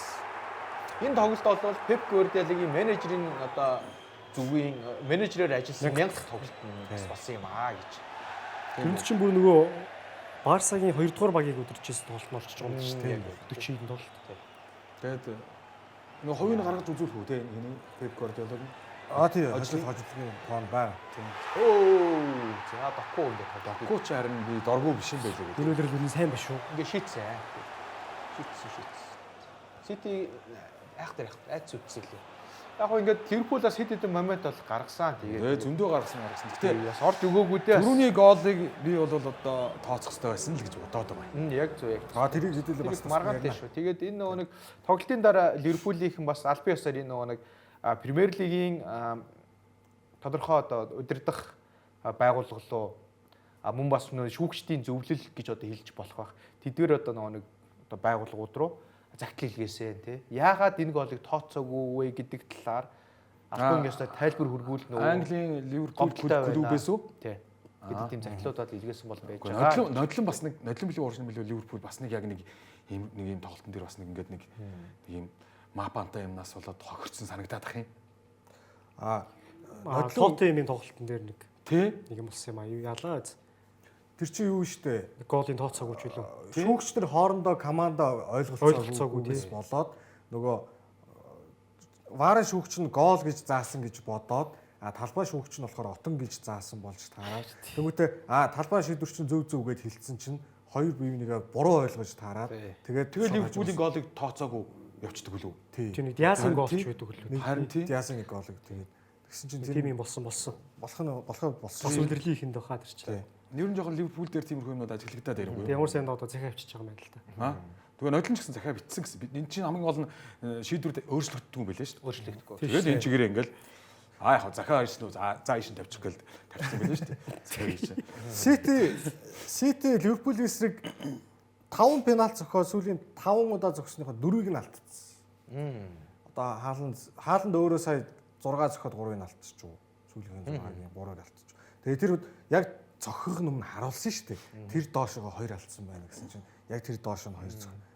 Тэр доошоо нь зохиод хааланд өөрөө алдсан. Тэгвэл хааланд өөрөө гол хийсэн. Маш гоё мөргөж гол хийсэн. Тэр мөргөж гол оруулахад Манчестер Ситигийн тоглогч болгон бөмбөг төрсөн гэлээ. Тэр бол бас маш гоё зохион байгуулсан байна.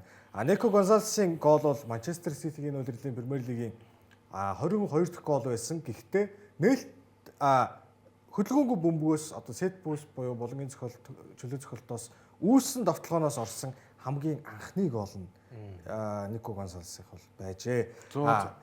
Энэ тоглолтын X factor гэх үү эсвэл маш том айц сүйдс нь бол Жереми Доку байсан. Хэдүүлээ Докугийн тоглолтыг харнаа. За ёстой бүр нэг бужигнуулна яасан нөгөө нэг толгой эргэтэл гүөх юм аа. Бичнэн дээр бил хийцэн гэсэн бэ. Тэгээ эн чинь нөгөө бид нар анх эргэтэн л нөгөө Пеп Гвардиолагийн тактикт ерөөсөө байдаггүй тоглогч гэж бид нар шал өөр ярьжсэн шүү дээ тий. Ийм дураараа тоглогчийг бол ерөөсөө Пеп ер нь байлгадаггүй шүү дээ. X factor. Ер нь бол тэгээ Савиньог өнгөрсөн жил авсан шүү дээ. Тий. Тэгтэл ингээд бас нэг ийм тоглогч хэрэгтэй юм байна гэд тий. Бужигнуулдаг. Гэтэ дандаа нөгөө сэлгээр орж иж тоглолтыг өөрчлөх зорилготой байсан чинь энэ жил ер нь баг гарааны шахуу тоглогч болж байгаа. Хоёр үлрэлийн өмнө анх ирсэн үлрэлтээ бол маш нөлөөтэй байсан. Өнгөрсөн үлрэлтээ бол тэгээд юу байсан шүү дээ. Одоо чинь доргуугийн яг ингэж орж ирээд өгж байгаа дамжуулт нь энэ төр айгуу тийм оновчгүй тэгээ замбраагүй тоглолттой байгаад байсан шүү дээ. Одоо жоохон замбраатай болоод тий. Оо сайжирсан. Энэ зэний үлрэлт бол сайжирсан. Ингэж орж ирээд хаалганы дээгүүр цогтгол зөндөөл байсан шүү дээ доргууг. Биш энэ докугийн хувьд тий. Нэг бол өгчих газар өгөхгүй тий. Тий. Эсвэл яг хүний олж өгөхгүй энэ төр бужигнуулахын хувьд бужигнуулаад байдаг төгсгөл нь яг үр дүнгүй байсан шүү дээ. Тэгсэн чинь одоо ч ингээд хаалга маалга онц цогтөг болоод эхэллээ шүү дээ. Чинь юу болчих. 2 жилийн дараа Дембеле шиг болчих үү? 2 жилийн дараа. Балондор мор авцсан явж байх. Гүйлгүүд юм шүү дээ. Гүйлгүүд. Дембеле чаах нэг юм л байсан шүү дээ. Дембеле яарна. Арайч бас Дембелег бас ингэж Барса дэрсэн ихний арайч Дембелегийн мянган фэнийг бас балондор авсан хүнийг та ер нь Арай хэтрүүлж байгаа. Наач нэг Барсагаас жоохон муухай явсан болохоор. Аа юу Тийм манай цэнгэл бас ичээс нэг Арсеналаас жоохон муухай явцсан гэл тэгэл ингээ харагдуул мулчих гал гэдгийг. Тийм. Пеп Гвардиолагийн дасгалжуулагчийн замналдах 1000 дахь тоглолт байлаа. Энэ тунд Барселона Б буюу Барселонагийн залуучуудын 2 дугаар багийг удирдах Орсын тоглолтын тоо багтсан. 716 буюу хувилах юм бол 71.6% нь хожиж байна. Хоцсон байна. Юу гэсэн ч үгүй. Одоо 10 тоглолт нэг хожигдоод яваадсан биз дээ. Тэгээ одоо 9 тоглолтоос ер нь 7-1 гэж яваад байна. Тий. 10 юу ягаал 2 тэнцэл нэг хожигдоод 7 хожоод яваадсан. Тий. Агуу. За баг нь 2445 гол оруулаж 40 цом өргөсөн гэдэг амжилттай явж байна. Энэ хамгийн аимшигт үзүүлэлтний үгэж та зүгээр анзаараг байх. 25 тоглолт тутамд 1 цом баг. За магадгүй тийм. 1000 тоглолтод 40 цом. Хамраа юм бод очоод 25 тоглолт 1 цом Пептер ногдож байна гэдэг л үзүүлэлт болов. Одоо Манчестер агуу юм аа. Манчестер Сити ярих юм байхгүй. дараалал нь 5 төрүүлэнгээ алдсан шүү дээ. Тэ? 4 дараалал төрүүлчихэд. Англи хөлбөмбөгийн түүхэнд 4 дараалсан нэгч баг байгаагүй. Бэснийг л одоо чичирсээр агаал хийсэн дээ. 6 жилийн дотор 5. Тий. 6 жилийн дотор 5 бэс үзүүлэлт өмнө нь бэс. 7-д бүр 6 гэдэг үзүүлэлт бол байдаг байсан. Гэхдээ 4 дараалсан гэдэг үзүүлэлт бол байгаагүй. Хоёр өөр багтаа требл авлаа Барселона. Англи хөлбөмбөгт бол 5 дээр нь зогсоол шүү дээ. Тэглээ шүү. Премьер лигт 100 авсан бас анхны дасгалжуулагч болсон. За энэ тоо тэгээд дахиад зөндөө нэмэх. Маш үргэлжлэнэ гэж байгаа тийм. Найдаж. Сити ч бас нөгөө голын рекорд эвддэг үлээ яадаг үлээ. Нөгөө нэг улирлын нөгөө Премьер лигийн 38 тоглолтод 100 хэдэн гол гэдэг үлээ. Нэг яг нөгөө нэг за тийм баг шүү. Нөгөө 110 гэдэг юм. Ливерпул урд нь байжсэн чинь нэг явж байгаа нэг нөгөө Саараас болоод Сити урд нь гарчдаг шүү дээ. Нөгөө саяны нөгөө Кристал Паласын Саараас болоод тэгсэн чинь ингээд Ливерпул хожоод байхад чинь яг бас адилхан хоцсоор гоод 10 хэд дараалж хожоод төрүүлцдэг. Сити. Энэ хавар баг. Илка Интер сайн тоглолдог жилийг ярьж байна. Үгүй харин тэгэл нэг л бүдрүүл Ливерпул ард нь яг хожоод байгаа шүү дээ. Тэгтэл Сити урд нь нэг онооны илүү тэгээ хоцсоор гоод дууссан шүү дээ. Тэр арай л амар. За хэдүүл нөгөө юу цаг нилээ явчихжээ. Отон тоглолтыг хэдүүлээ харъя. Отон тоглолтоос болоод гол тооцогдоогүй. За Ван Дайкийн мөргөлт бол маш нарийн мэдрэмжтэй сайн мөргөлт байсан уу гэвэл тийм. Анди Робертсон мэдэрч доошоо суусан уу гэвэл бас тийм. Яг Анди Робертсны за гэхдээ сүүгч биш ээ. Хаалгач харах өнцгийг тагсан уу гэвэл таглаагүй. Харах өнцөг нь бол таглаагүй байна. Гэхдээ юу хаахад садаа болсон уу? Юу гэж бодож гэвэл бас үгүй ч биш. Яг тоглолтын байралд байсан нь л гол шалтгаан. Тий. Бөмбөг бол Робертсныг чиглэж байгаа. Тий одоо энэ сүүлийн хэдэн жил ингээд бөмбөг түрээгүй мөртлөө ийм гол зөндөө л хураагдчихсан шүү дээ. Яагаад тэгээд отон тоглолтын байранд байсан гэл. Би нэг санаж байна. Эвертон, Манчестер, Лестер ч үлээ. Манчестер Юнайтед тоглолтын дээр Харри Магуайр тэр урд довтлогоонд явж байгаад унтцын нэг хамгаалагчтай мөргөлдөөд араас нь хойноос нэг хүн тоглогч цохоод тэгсэн яг тэр нь хаалга руу явж орохдоо Харри Магуайрыг дамжаад орох байлаа л та. Тэгсэн Магуайр яг ингэсэн байж байгаа хүлээг татцсан.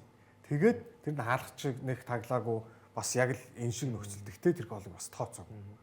Зүгээр хэн бол хөлөө татах үү? Тэр юу юм шиг юм бэ? Хаалгачтай бас хэр ойрхон байна. Тэр отонд байгаа тоглогч нь те. Бөмбөгөнд бол яг хүрээгүй. Гэхдээ хаалгачтай хэр ойрхон байна. Хөдөлгөөн хийсэн үгүй юу? Бөмбөг рүү бүр ингээ хөлөө явуул бүр ойлгомжтой л болчихж байгаа юм шиг байна те. Болтой. Бөмбөг рүү хөлөө явуулаад бүр бөмбөгийг авах гэж санаархаад заяа. Тэгээд тэрийг ардаас нь ирж байгаа тоглогч гүйцэж ирж аваад тэгээ хийсэн голыг тооцож моцчихдаг шүү дээ бүр. Өмнө нь улаан цам отонд байсан нөхөр бөмбөгийг тогтоох гэж оролдоод тийм л хэвээр. Тийм байдаг шүү бүр. Энэ гэхдээ ер нь бол нэг жоохон ядаж лигийнхаа хүрээнд нэг адил төвшөнд байхгүй бол тий. За Германд өөр үеж болно, Францд өөр үеж болно. Гэхдээ Англидаа яг адилхан байхгүй бол ер нь жоохон төвхтэй бас юм. Ялангуяа ийм том тоглолтын дээр ийм асуудал бол гармааргүй л байгаа юм. Энд дараа нь тайлбар өдрөөс гарах ах уу. Тэгээд энэ тоглолтын дээр сая Пепийн бас нэг одоо сүүлийн хэдэн тоглолтын дээр ингэж юу яж байгаа. Бага илүү нэг тоглож байгаа нэг арга байгаад байгаа. Саяны тоглолтод аюу тод харагдсан юу гэхээр түрүүн Жереми Докуг мөн бас баруун цахаас чинь одоо хэнийг Оскар Боб Савиньо.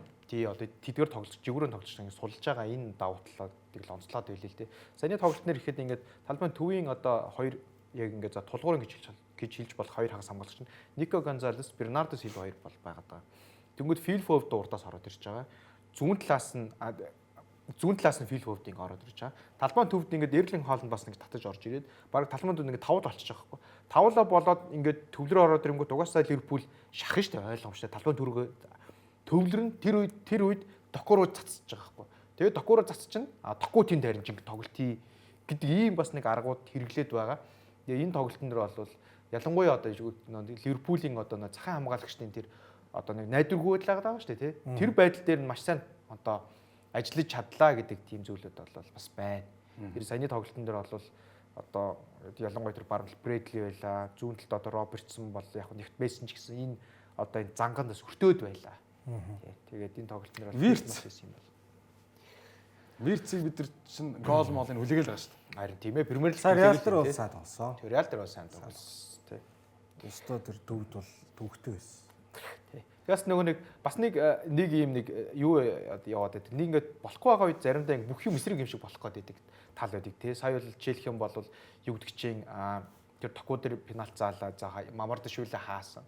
Дараа нь булангийн цогцолтоос мөрөгсөн хийдэггүй. Тэгээ гол нь орсон тооцоогүй гээд тэгснэ тооны харьцаа 2-1 байхад одоо Гагбогийн алдж байгаа, Салагийн алдж байгаа тэр боломжууд бас аль нэг нь зөв цагтаа орчих юм бол тоглолт бас нэг жоохон эргэжиж магадгүй тийм моментууд бас байгаад байгаа байхгүй. Тэгээд тэд нь ингээд нэг болохгүй болохоор тэр чигээрэл ингээд тоглолт нь болохгүй хангалттай үр дүнгээ авахгүй гэдэг нэг тийм бас нэг орчоод идэг тал байдаг тийм. Ийм байдал бол Ливерпулээс ажиглагдаа л юм. Жоохон нэг талаас тийм азгүй гимэрч юм шиг тийм ээ. Тий. Хэдүүлээ Премьер Лигийн түүхийг харъя. Цомыг хамгаалж орж ирж байгаа баг дараа удирдалтаа яг 11 тоглолтын дараа хамгийн бага оноо авсан тохиолдол 2015-аас 16 оны Челси байдаг. Нөгөө Мориньотоо ороод тэгээд баг ингээд халагдж байна одоо. Тий. Тэгээд Лестер түрүүснийхээ дараа жир 12 оноо авсан байна. Тэгэхээр Эндрийг алж байгаа шүү дээ. Энд дээр тэгээд жинхэнэ Лестер гарч ирсэн баг.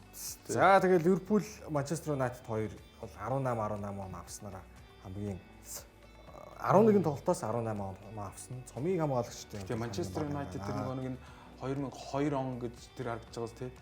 Тэгээд тэр жилээ яаж тэгвэл тэр жил хоёрт орно. Хоёрт орсон. Арсенал төрүүлсэн. Тий. Муу эхлүүлснээр амар тий. Арс нь барайл хоёрт ороод ирчих. Манчестер тий.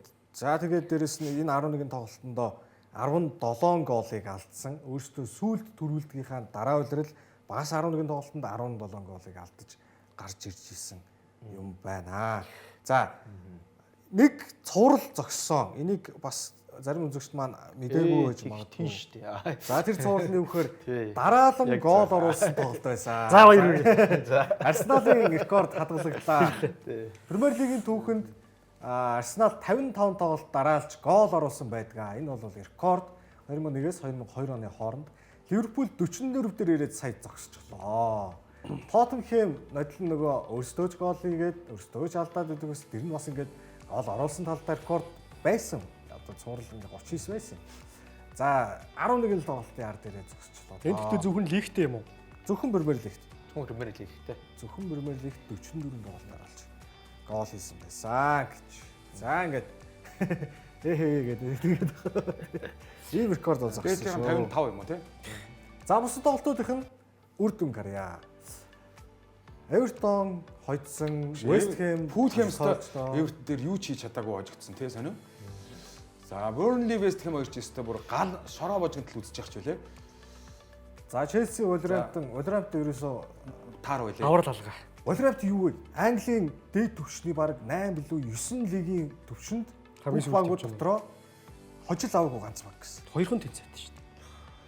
За энэ харин нөгөө Астон Вилла ч одоо юу болоод Борнмутыг ингээд тавиад туучваа гэдэг. Аль хэлбэрээ болсон. Гэтэ Борнмут хийчих гээл үзээлсэн л та нэг тийм. Өста буруу үйл дээр босно гэдэг өдрөнд хэлсэн шүү. А энэ Ньюкасл Брэдфордод өста тавиулж байгаа шүү. Эхэлж гол хийчихэд улаан утас аваад Брэдфорд бас. Нөгөө Игор Тиаго ч 2 гол хийж ах шиг тий. Тэгсэн чи харин ч голтой байх болов уу гэж бодож ирсэн байхгүй. Тэр тайлбарт Норс Энэ өстой гоё тоглолт болно гэлөө. Тий. Энд чинь дерби шүү дээ бас нэг өөрхөн. Тийм. Ер нь бол гоолыг бас нэлээд хилцэх байх гэсэн байхгүй. 17 онд Брайтныг дэвш гарч ирээд энэ хоёр тэгэр тэнцсэн байлээ. Тэрнээс хойш дандаа бибиний хаалганд гол хийжсэн. Тэгээд сая ерөөсөө болох. Тэгэл энэ Ноттингем бол ер нь Шондайчи бол бас урьдчилж байгаа сэргээчлээ. За Сити 3-т гээд ингээ өндөрлсөн. За хэдүүлээ завсарлаа. Завсарлаад орж ирэхдээ Германы Бундслиг нэгэн зураг зогслоо. Италийн Serie A, Испани La Liga-ийн тоглолтуудын юу болов гэдгийг харна. Энэ 7 хоног шгшээ богдын цугларалтай маш олон тоглолтыг шууд амжуулахаар зэгсэн. Ер нь бол нэг 10 тоглолтыг гаргадаг байсан. Энэ 7 хоногт бид зөвхөн Европын урьдчилан шатны 30 тоглолтыг шууд амжуулахаар байгаа. Тоглолтуудынхаа хуваарийг харна. Яг таланд байгаа. Нэвтрүүлгийн ерөнхий ивент тэтгэгч Wuhom, нэвтрүүлгийн ивент тэтгэгч Skytel, нэвтрүүлгийн алтан ивент тэтгэгч Tiger брэнд ажиллаж байна. Хэсэг хугацаанд завсарлаад 3 дугаар хэсгээр олзъя.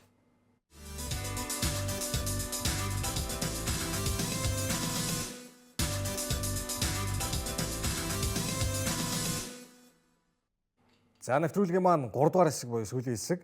Германы Бундслиг руу хамтдаа шууд орцгоё. Union Berlin нийслэл хотод Мюнхен хотын Байерн нэрсээ хэд дараалаад түрүү хэд үлээ 16 дараалал. Тий 16. Хожигдсан байсан билүү. Баг зочдоор ирсэн. Тэрэн дээрээ ингээд. За яг л энэ Union-ы одоо нөгөө сүүлийн хэдэн жил үзүүлж байгаа тоглолтын арга байна шүү дээ. Булангийн цөлчөлөө цөлтөөс л голд. За ингээ отон тоглолт тэгээд гол тооцогдоогүй гэхдээ Энэ гэсэн бол энэ гэсэн бол хийн. Энд гэхдээ баг хаачж байгаа л газар те. Даниил юу нэг Боки. Хоёр хөлбөр явж байгаамаа. Бүр барих гэж байгаад алдчихсан уу? За энэ өстой амир голоо. Фү. Гарч ирсэн ингээ үлдээч чаа. Тэслоо. Тэр болгонгаас зохион. Яа. Эндээс одоо сохино гэж хинч бодохгүй те. Үгүй. Нэг суулгасан дамжуулт өгвөл. Ирээд ингэж шинж бод. Энэ дамжуултын хин станис шил ингээ хүчтэй өгч чаа. Тэнгүүд балраа энд гараа явчлаа гэд өөрөө толгоогоо барьж байгаа шүү дээ. Одоо энэ дээр тий. Тэгээд толгоогоо ингээ суучаасан. Тэгсэн чинь нөгөөг нь авчиад ингээ ичиж байгаа. Диасыг 70-аар авчлаа. 75-аар авсан. Тий. 75-аар авсан маш дэми тоглогч зөндөө байдаг шүү дээ тийм үстэй. Тий. 70 тэгэл 80-аар авсан зөндөө байгаа. Тий 80 тэгэл 90-ээр авсан Антоны. Тий тэгээд энэ Байерн яг ингээд бүр харж агаад яг зөв хүн авах юм тий сонио. Байерн ер нь нэг тийм дэми мөнгө зарлагдсан тохиолдол ер нь. Ховор шүү. Ховор. Яг хэрэгтэй хүн авах юм тий. Яг мерсер байгаа. Кейн гээд бүр тий яг авчиж байгаа байхгүй Кейнийг. Кейнийг бол тий. За нөгөөх чинь дахиад хийсэн. 83 минут. За энэ ер нь бол За ингээд баг хожижсэн чинь Харикейн алдаага залруулсан. Тэр 2-1 болдог нэг Union Berlin-ийн гол тэр Харикейн хамгаалтан дээр одоо бөмбөө нэг жоохон буруу тасалж байгаа шүү дээ. Доошоо мөргөөд тэр алдаага ингээ Харикейн залруулж байгаа. Тоглолтын төгсгөлд хожигдох төгсөн шүү. За ингээд зүүн Берлиний баг хоёрын харьцаатай Байерны хожлын цувралыг тасаллаа. Ер нь нэг цуврал зогссон 7 хоног боллоо шүү тий. Тий, үгүй зогсон дээр Байерн одоо тэтгэдэргүй олон цом төрүүлэх зорилго тавьсан явж хахад хажууд нь одоо нэг юм хоёрын хооронд хэрэгтэй хэрэггүй нэг юм цувралж гэх шиг юм. Тэ? Ер нь өнгөрсөн хоног бол Paris Saint-Germain дээр яах вэ гэжсэн чинь Union дээр харин зогссон гэх сонирхолтой байлаа. Яг. За гол өрсөлдөх баг чинь тэгэл Paris Saint-Germain шүү дээ. Тэн дээрээ зогсоогүй тэгэл болоо тий. Union яах вэ? Union яах вэ? Нэг оноо өгөөл үз. Тий. Unioнд хэрэгтэй байлгүй тий. Саяны тойрог дээр чинь Dortmund тэнцэж байгаа, Leipzig хожигдож байгаа. Томчууд ер нь нэлээд унаалцсан тэгсэн. Энэ нэг яг Европын том тэмцээний Европын тоглолтын дараа тий. нийтлэг шүү нийтлэг. Тий. Европын тоглолтын дараа. За Италийн Serie A-ийн үр дүн, Испани La Liga-ийн үр дүн хэдүүлээ зүгээр хараад явчихнаа. Como гоолгүй тэнцэж байна. Juventus Torino-той төрөний дерби гоолгүй тэнцсэн байна. Харин тийм сон тий. Милан хоцсонгүй Пармаг. Аталанта 3-1-ээр Сасуоло талбай дээр хожигдож Иван Юрич өчигдөр халагдлаа. Наполи Болониагийн талбайд очиж хожигдлоо. Шин Болониа дээр нэг 17 настай хаалгач гарч ирсэн юм уу? Болониа топ 4 рүү орсон уу? 5 дээрсэн шүү дээ. Нэг 17 настай хаалгач гарч ирсэн бөөр юм болчихлоо. Нөгөөдөл нь Наполиг хожиж байгаа байхгүй юу? Наполи Болониа 5-даа гарan байна. 5-даа хоёроо байна. Гэхдээ Наполигийн ганцхан онооны ард ирсэн байна. За Рома ингээд юм яг тоглолтоо үзүүлчихэж байгаа юм. Интер Лацио. Үгүй бас Лацио үзчихээ л шүү. Ер нь бас үзээд байл шүү. Гэтэ Интер бас л нэгтлөө шүү. Тийм. Бас ер нь гэхдээ бас үе интриг бас нэг хашраачдаг баг шүү дээ. Энэ 9-р сарыг харж байгаа. За Наполи чи ингээд цахилаад алга болж өгөх нэг гэсэн чи байхгүй. Одоо ингээд гоё ингээд нэгтраад ороод ирлээ. Одоо ингээд юунаас эхний 5 байлуу сериалын 6 багийн хооронд ерөөс маш цөөхөн оноо. 3-4 5 3 оноо дотор байна. Одоо ингээд нэг тойргоор солигдох барилтай. Тэгээ Болоны чинь 5 байсан. Тэгээ хожил авчаад 5 даваа байж байгаа гэхээр чинь ерөөсөө тийм байдаг аахгүй. За ийм боллоо. Тэгсэн Испаний Ла Лиг аль хэдийн 12 дугаар тойргийн тоглолтоо хийсэн. Маналзуулж байна. Райогийн хаалганд Реал Мадрид гол хийсэнгүй. Ер нь бол нэг жоохон бүтлмуутай тал. Райо уус ингэдэм юм аа. Нөгөө талдаа харин Барселона, Селта ер нь их ивгүй шүү дээ. Эвгүй сүүлийн ялангуяа Селтагийн талбай дээр дараалж хожно гэдэг бол бас хэцүү шүү. 2-2 болцсон явж ирснийг харсан. Тэгээд 4-2-оор ямар тач болов. Хоцсон. Левандовски хэтрик хийсэн. За ойр цаатах чиг юм. Ер нь хэтрик хийгээгүй хоцсон шүү. Энэ Пенальт энэ төр. Реал ингээ 2-3 тоглолтоор л орог гоолгүй шахах явах гэдэг нь. Сүүлийн 2 тоглолт нэр гол. Ливерпул Райо дээр өнгөрсөн тоног хийсэнгүү. Хийсэнгөө. Фрэнки де Йонг улаан авсан юм байна. Тийм бүр дуусчих дүү. Дуусчихад болоо. За өөр сонцсон юм гэвэл Севиа маань хожсоор байна, Атлетико хожсоор байна. За устын чинь гайгүй дээ. Райо ер нь Барса Реал эсрэг их сайн тоглолт шүү. Тэгээ одоо конференцд бол барахгүй гэж үзээд байгаа шүү дээ чинь. Райога. Конференц ч шал өөр юм байна. Конференцд бол тэр нөгөө Нөгөөдөл нь хамгаална шүү дээ. тань Райо хамгаалахгүй нөгөөдөл нь хамгаалангууд барьцаатаа тэгэлж байгаа хэрэг. Райо ч хамгаалах гээд гараад ирсэн нөгөө багууд нь бид нар бас товтлохгүй шүү дээ. Энэ хамгаалахаа мэдгүй. Тэгээ одоо яах юм. тэгээ хамгаалж байгаа багийн эсрэг тоглож сураагүй. Яг зөө те. Тийм асуудал ах шиг Райод те. За ямар ч тач ийм тоглолтуудын үр дүн бол гарлаа. Энэ 7 хоног дэлхийн аврах шалгаруулах тэмцээний урьдчилан шатны Европын бүсийн хувьд хамгийн сүүлийн 2 тойрог нь бол явагдана. Аль аль багууд дэлхийн авраг руу орох вэ гэдэг бол Европын бүсээс ерөнхийдөө маш олон нь шийдэгдээд за хойдонгийн нэг плей-оффын нэг 3 эрхэл үлдэх байна. Одоо ч ганцхан англи тоглов. Тэрхээ явцсан. Тийм баг шүү. За тэгээд бусад юмнууд бол бүгдээр энэ 7 хоногт бол за энэ 7 хоногт жоо 9 7 хоногийн 5 гарагт бол шийдэгдэнэ. За 30 тоглолтын эхний 10 тоглолтын хуваарь гэдгийг харъя. Энэ бол дандаа 9 дугаар тойргийн тоглолтууд байна. За зэрэгцээд болох 3.45-аас Англи, Сербтэй байна, Франц, Украинтай байна, Ирланд, Португалтай байна, Молдав, Италитай гэдэг зэрэг 4 тоглолт гарах нь байна. Италич одоо оноо алдах хэрэггүй л уу да. За Молдав дээр оноо алдахгүй бах уу? Хямгарагч шилжигчэн Финланд, Мальттай байна. За Польш, Нидерланд гэж гоё тоглолт байна. Люксембург, Герман, Хорват, Фарери арлууд. Фарери арлууд өөрсдөө бас шанстай байгаа. Хорватын яг доор байгаа. Тэднийг тогтоож үлдэх нь үү яах вэ? Чадахгүй бол. Харнаа. Загребд тоглоно зү. За Казахстанд Бэлэг ирэх нь байна. Харин Казахстан ч харин хүүтэн Казакийн шар талдаа Бельгийг авчираад бас зоож мэднэ. Дайныг гусаа хийсэн шүү дээ. Нөгөө өмнөх юм дээр чинь. Яг одоо чинь ийм задгаа салхитай газар Бельгчүүд ирээд хэцүү шүү дээ бас. Тийм үстэй. Явган шуургатай л байгаа шүү дээ Казакийн талд. Ер нь л цас шуурал байж байгаа шүү дээ. За тэнгуут 2 дугаар хэсэгт нь болохоор Гүрж Испани 1 цагаас байна. Өмнө нь Испани Гүржигс амар хожоо үстэй. За 3.45-аас Румын Боснитой, Швейцар, Шведтэй. Швед нугасаар нэг мөр таслуулах нь гэдэг. Ер нь математикийн хувьд бол ер нь Швейцарын талбай Швед ер нь барахгүй байна. За Унгар Ирланд. За тэнгуүтээ одоо нөгөө хэсгийн сүүлийн тойргийн тоглолтууд чинь зэрэг явагдах хэвээр. Унгар Ирландтай, Португал Арментай зэрэг тоглолт нь харин эрт юм байна шүү. 22 цагаас. Тийм болгоно байна. За манай Кристиано Роналдогийн гол ч одоо ер нь хэд төрчээд байгаа вэ? 950 давсаа. 950 даваа гараад явчихсан. Одоо энэ дээр хэд болох? Одоо Армян дээр нэг 2 байгаа хаа. За К хэсгийн Серб, Латв, Албан, Английн тоглолт зэрэг гарах нь байна. Азербайджан, Францтай, Украин, Исландтай Д хэсгийн 2 тоглолт зэрэгцээ суугаар зэрэг гарах нь байна. Гэх мэтлэн сугуудаа бас нэг аль нь шийдэгдэг юм одоо. Итали нөрөөгийн тоглолт маш чухал тоглолт. Тий. Харагдчих тий. Хэсэгт. Нөгөө 2 баг нь бол хэцүү. Энэ нэг 2 бол үзэндээ. 3 дугаар 10 баг 10 тоглолт Мальт, Польштой, Нидерланд, Литвтэй нэг хэсгийн 2 тоглолтууд зэрэг явагдах нь байна. Польш баталгаажуулах нь. За Германста уур хариугаа авнаас Словакаас. За тэгнэ. Нээлтийн тоглолтын дээр яаж байгаа чи нааш чи гэж байгаа. Нөгөө тоглолт нь Умард Ирланд, Люксембург нь бас зэрэг 3-4 дугаар сугаар АЕС-ийн 2 тоглолт зэрэг гарах нь байна. За Чех, Гибралтар, Австри, Босни, бусдууд нь бол За гайгүй. Испани, Турк яа. Тодорхой олцоос Испани, Турк. ганцыг нь сонгож гаргаж байгаа. Испани, Турк байна. Турк чинь айгүй Испани яг гүржигээ хожичвол энэ бол яг нэг тийм юу болох хамаагүй болчих. тодорхойлчих. Тийм. Шотланд дайн бас гоё тоглолт байна.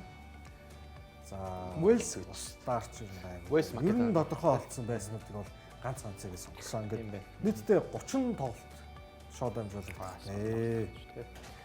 Гэж. За эх тооногийн эн чинь хэд вэ? 19-ний 5 гараг чилжгшүн гэхэд бүх юм тодорхой болоод дуусна. Дэлхийн аваргын суглаа 12 сар гараад байлуу да 12 сарын ихээр байсан баг. Тэгээд ямар ч бас байсан Европоос айлал улсууд орох гэдэг бол хэдүүлээ шийдэх нэ гэж. За Янг талант руугаа шилжийе.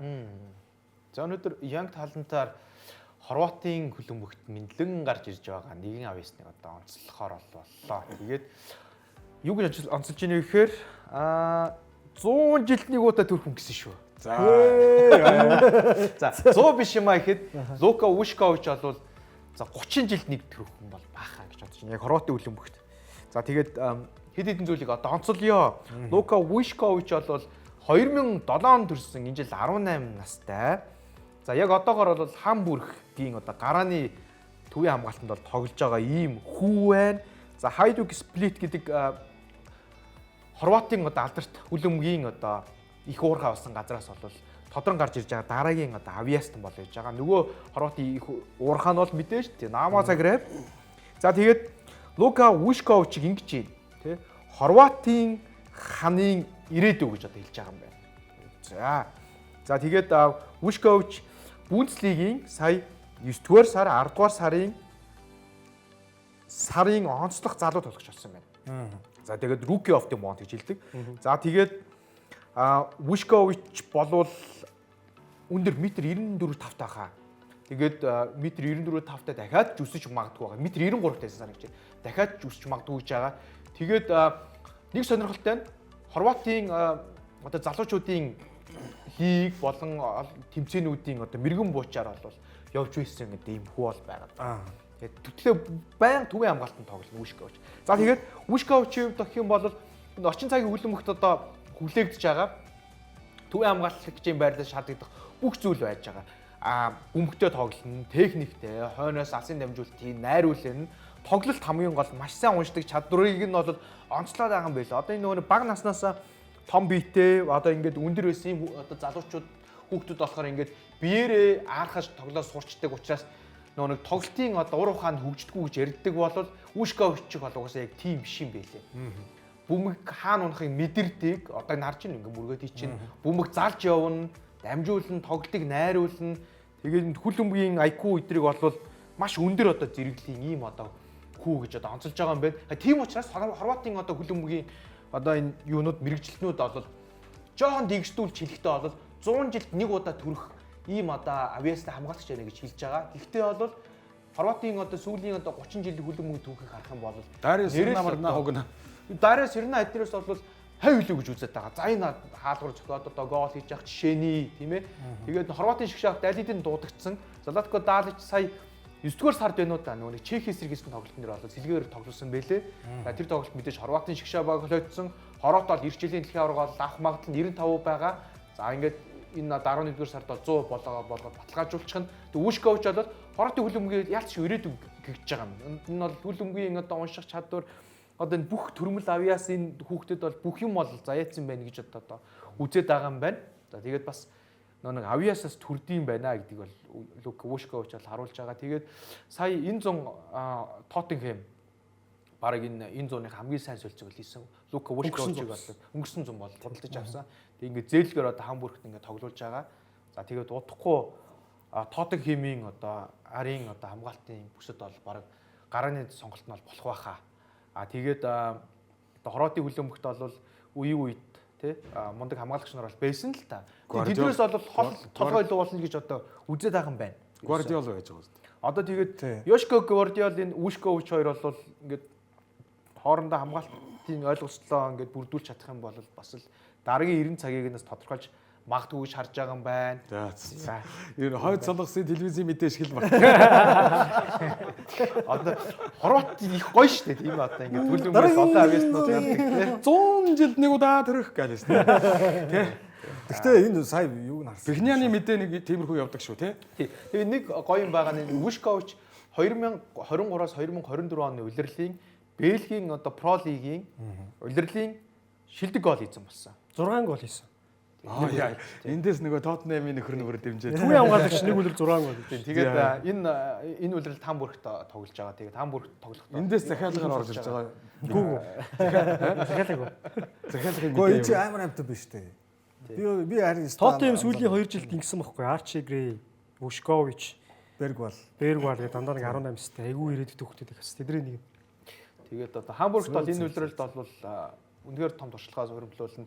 Иргэжлийн дэлхийн аваргаар бол за шууд гараанд гардаггүй маа гэхэд бас олонний анхааралд байх одоо ийм залуучуудын, залуу оддын нэг бол авьяаснуудын нэг бол байж байгаа. За тэгээд энэ хүүхдийн одоо ирээдүг бол одоо тэгжлээ. Бүнцлигийнхэн бас аль хэдийн бичиж тэгэлцсэн байлээ. юу байгаа мó? Sorry, яриган тасалчлаа. Том багууд сонирхож байгаагаас за Тоттенхэм авцсан байгаа. Гэхдээ Одоо Тоттенхэмтэй өөр өршөлтсөн том баг үүсчих шиг хөө.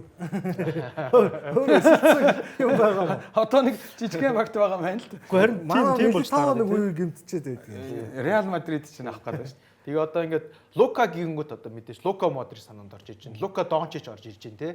За 10 жилийн дараа Лука гэх юм бол Лука Вушкович орж ирдэг болно гэсэн үг. Гэл ойлгочих. Энэ бүр хойд солонгосын Явж ирлээ тий. энэ нэг хойд солонгосын мэдээний нэг палажин өмсгч гэсэн тий.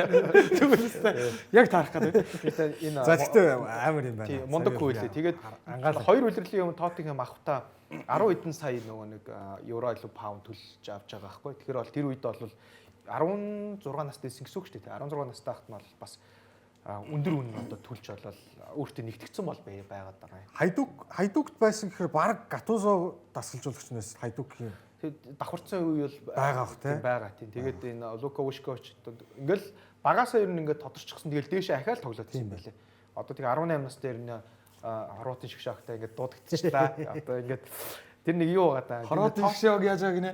Дэлхийн хөрөг шалгаруулалт тэмцээнд болоход 95% байгаа. Тун удахгүй одоо юу гэлээ хэд хоногийн дараа 100% болно. Амар явсан тий. За. Хорватууд мундаг юм аа. Ингээд авьяаснуудаа бэлтгэж гаргаад тах юм аа. Гоё байна Хорват хөлбөмбөг. За, Реал мундаг авьяастай гарч ирж байгаа юм тий. Авахгүй махад менежер мод дээр авнаа.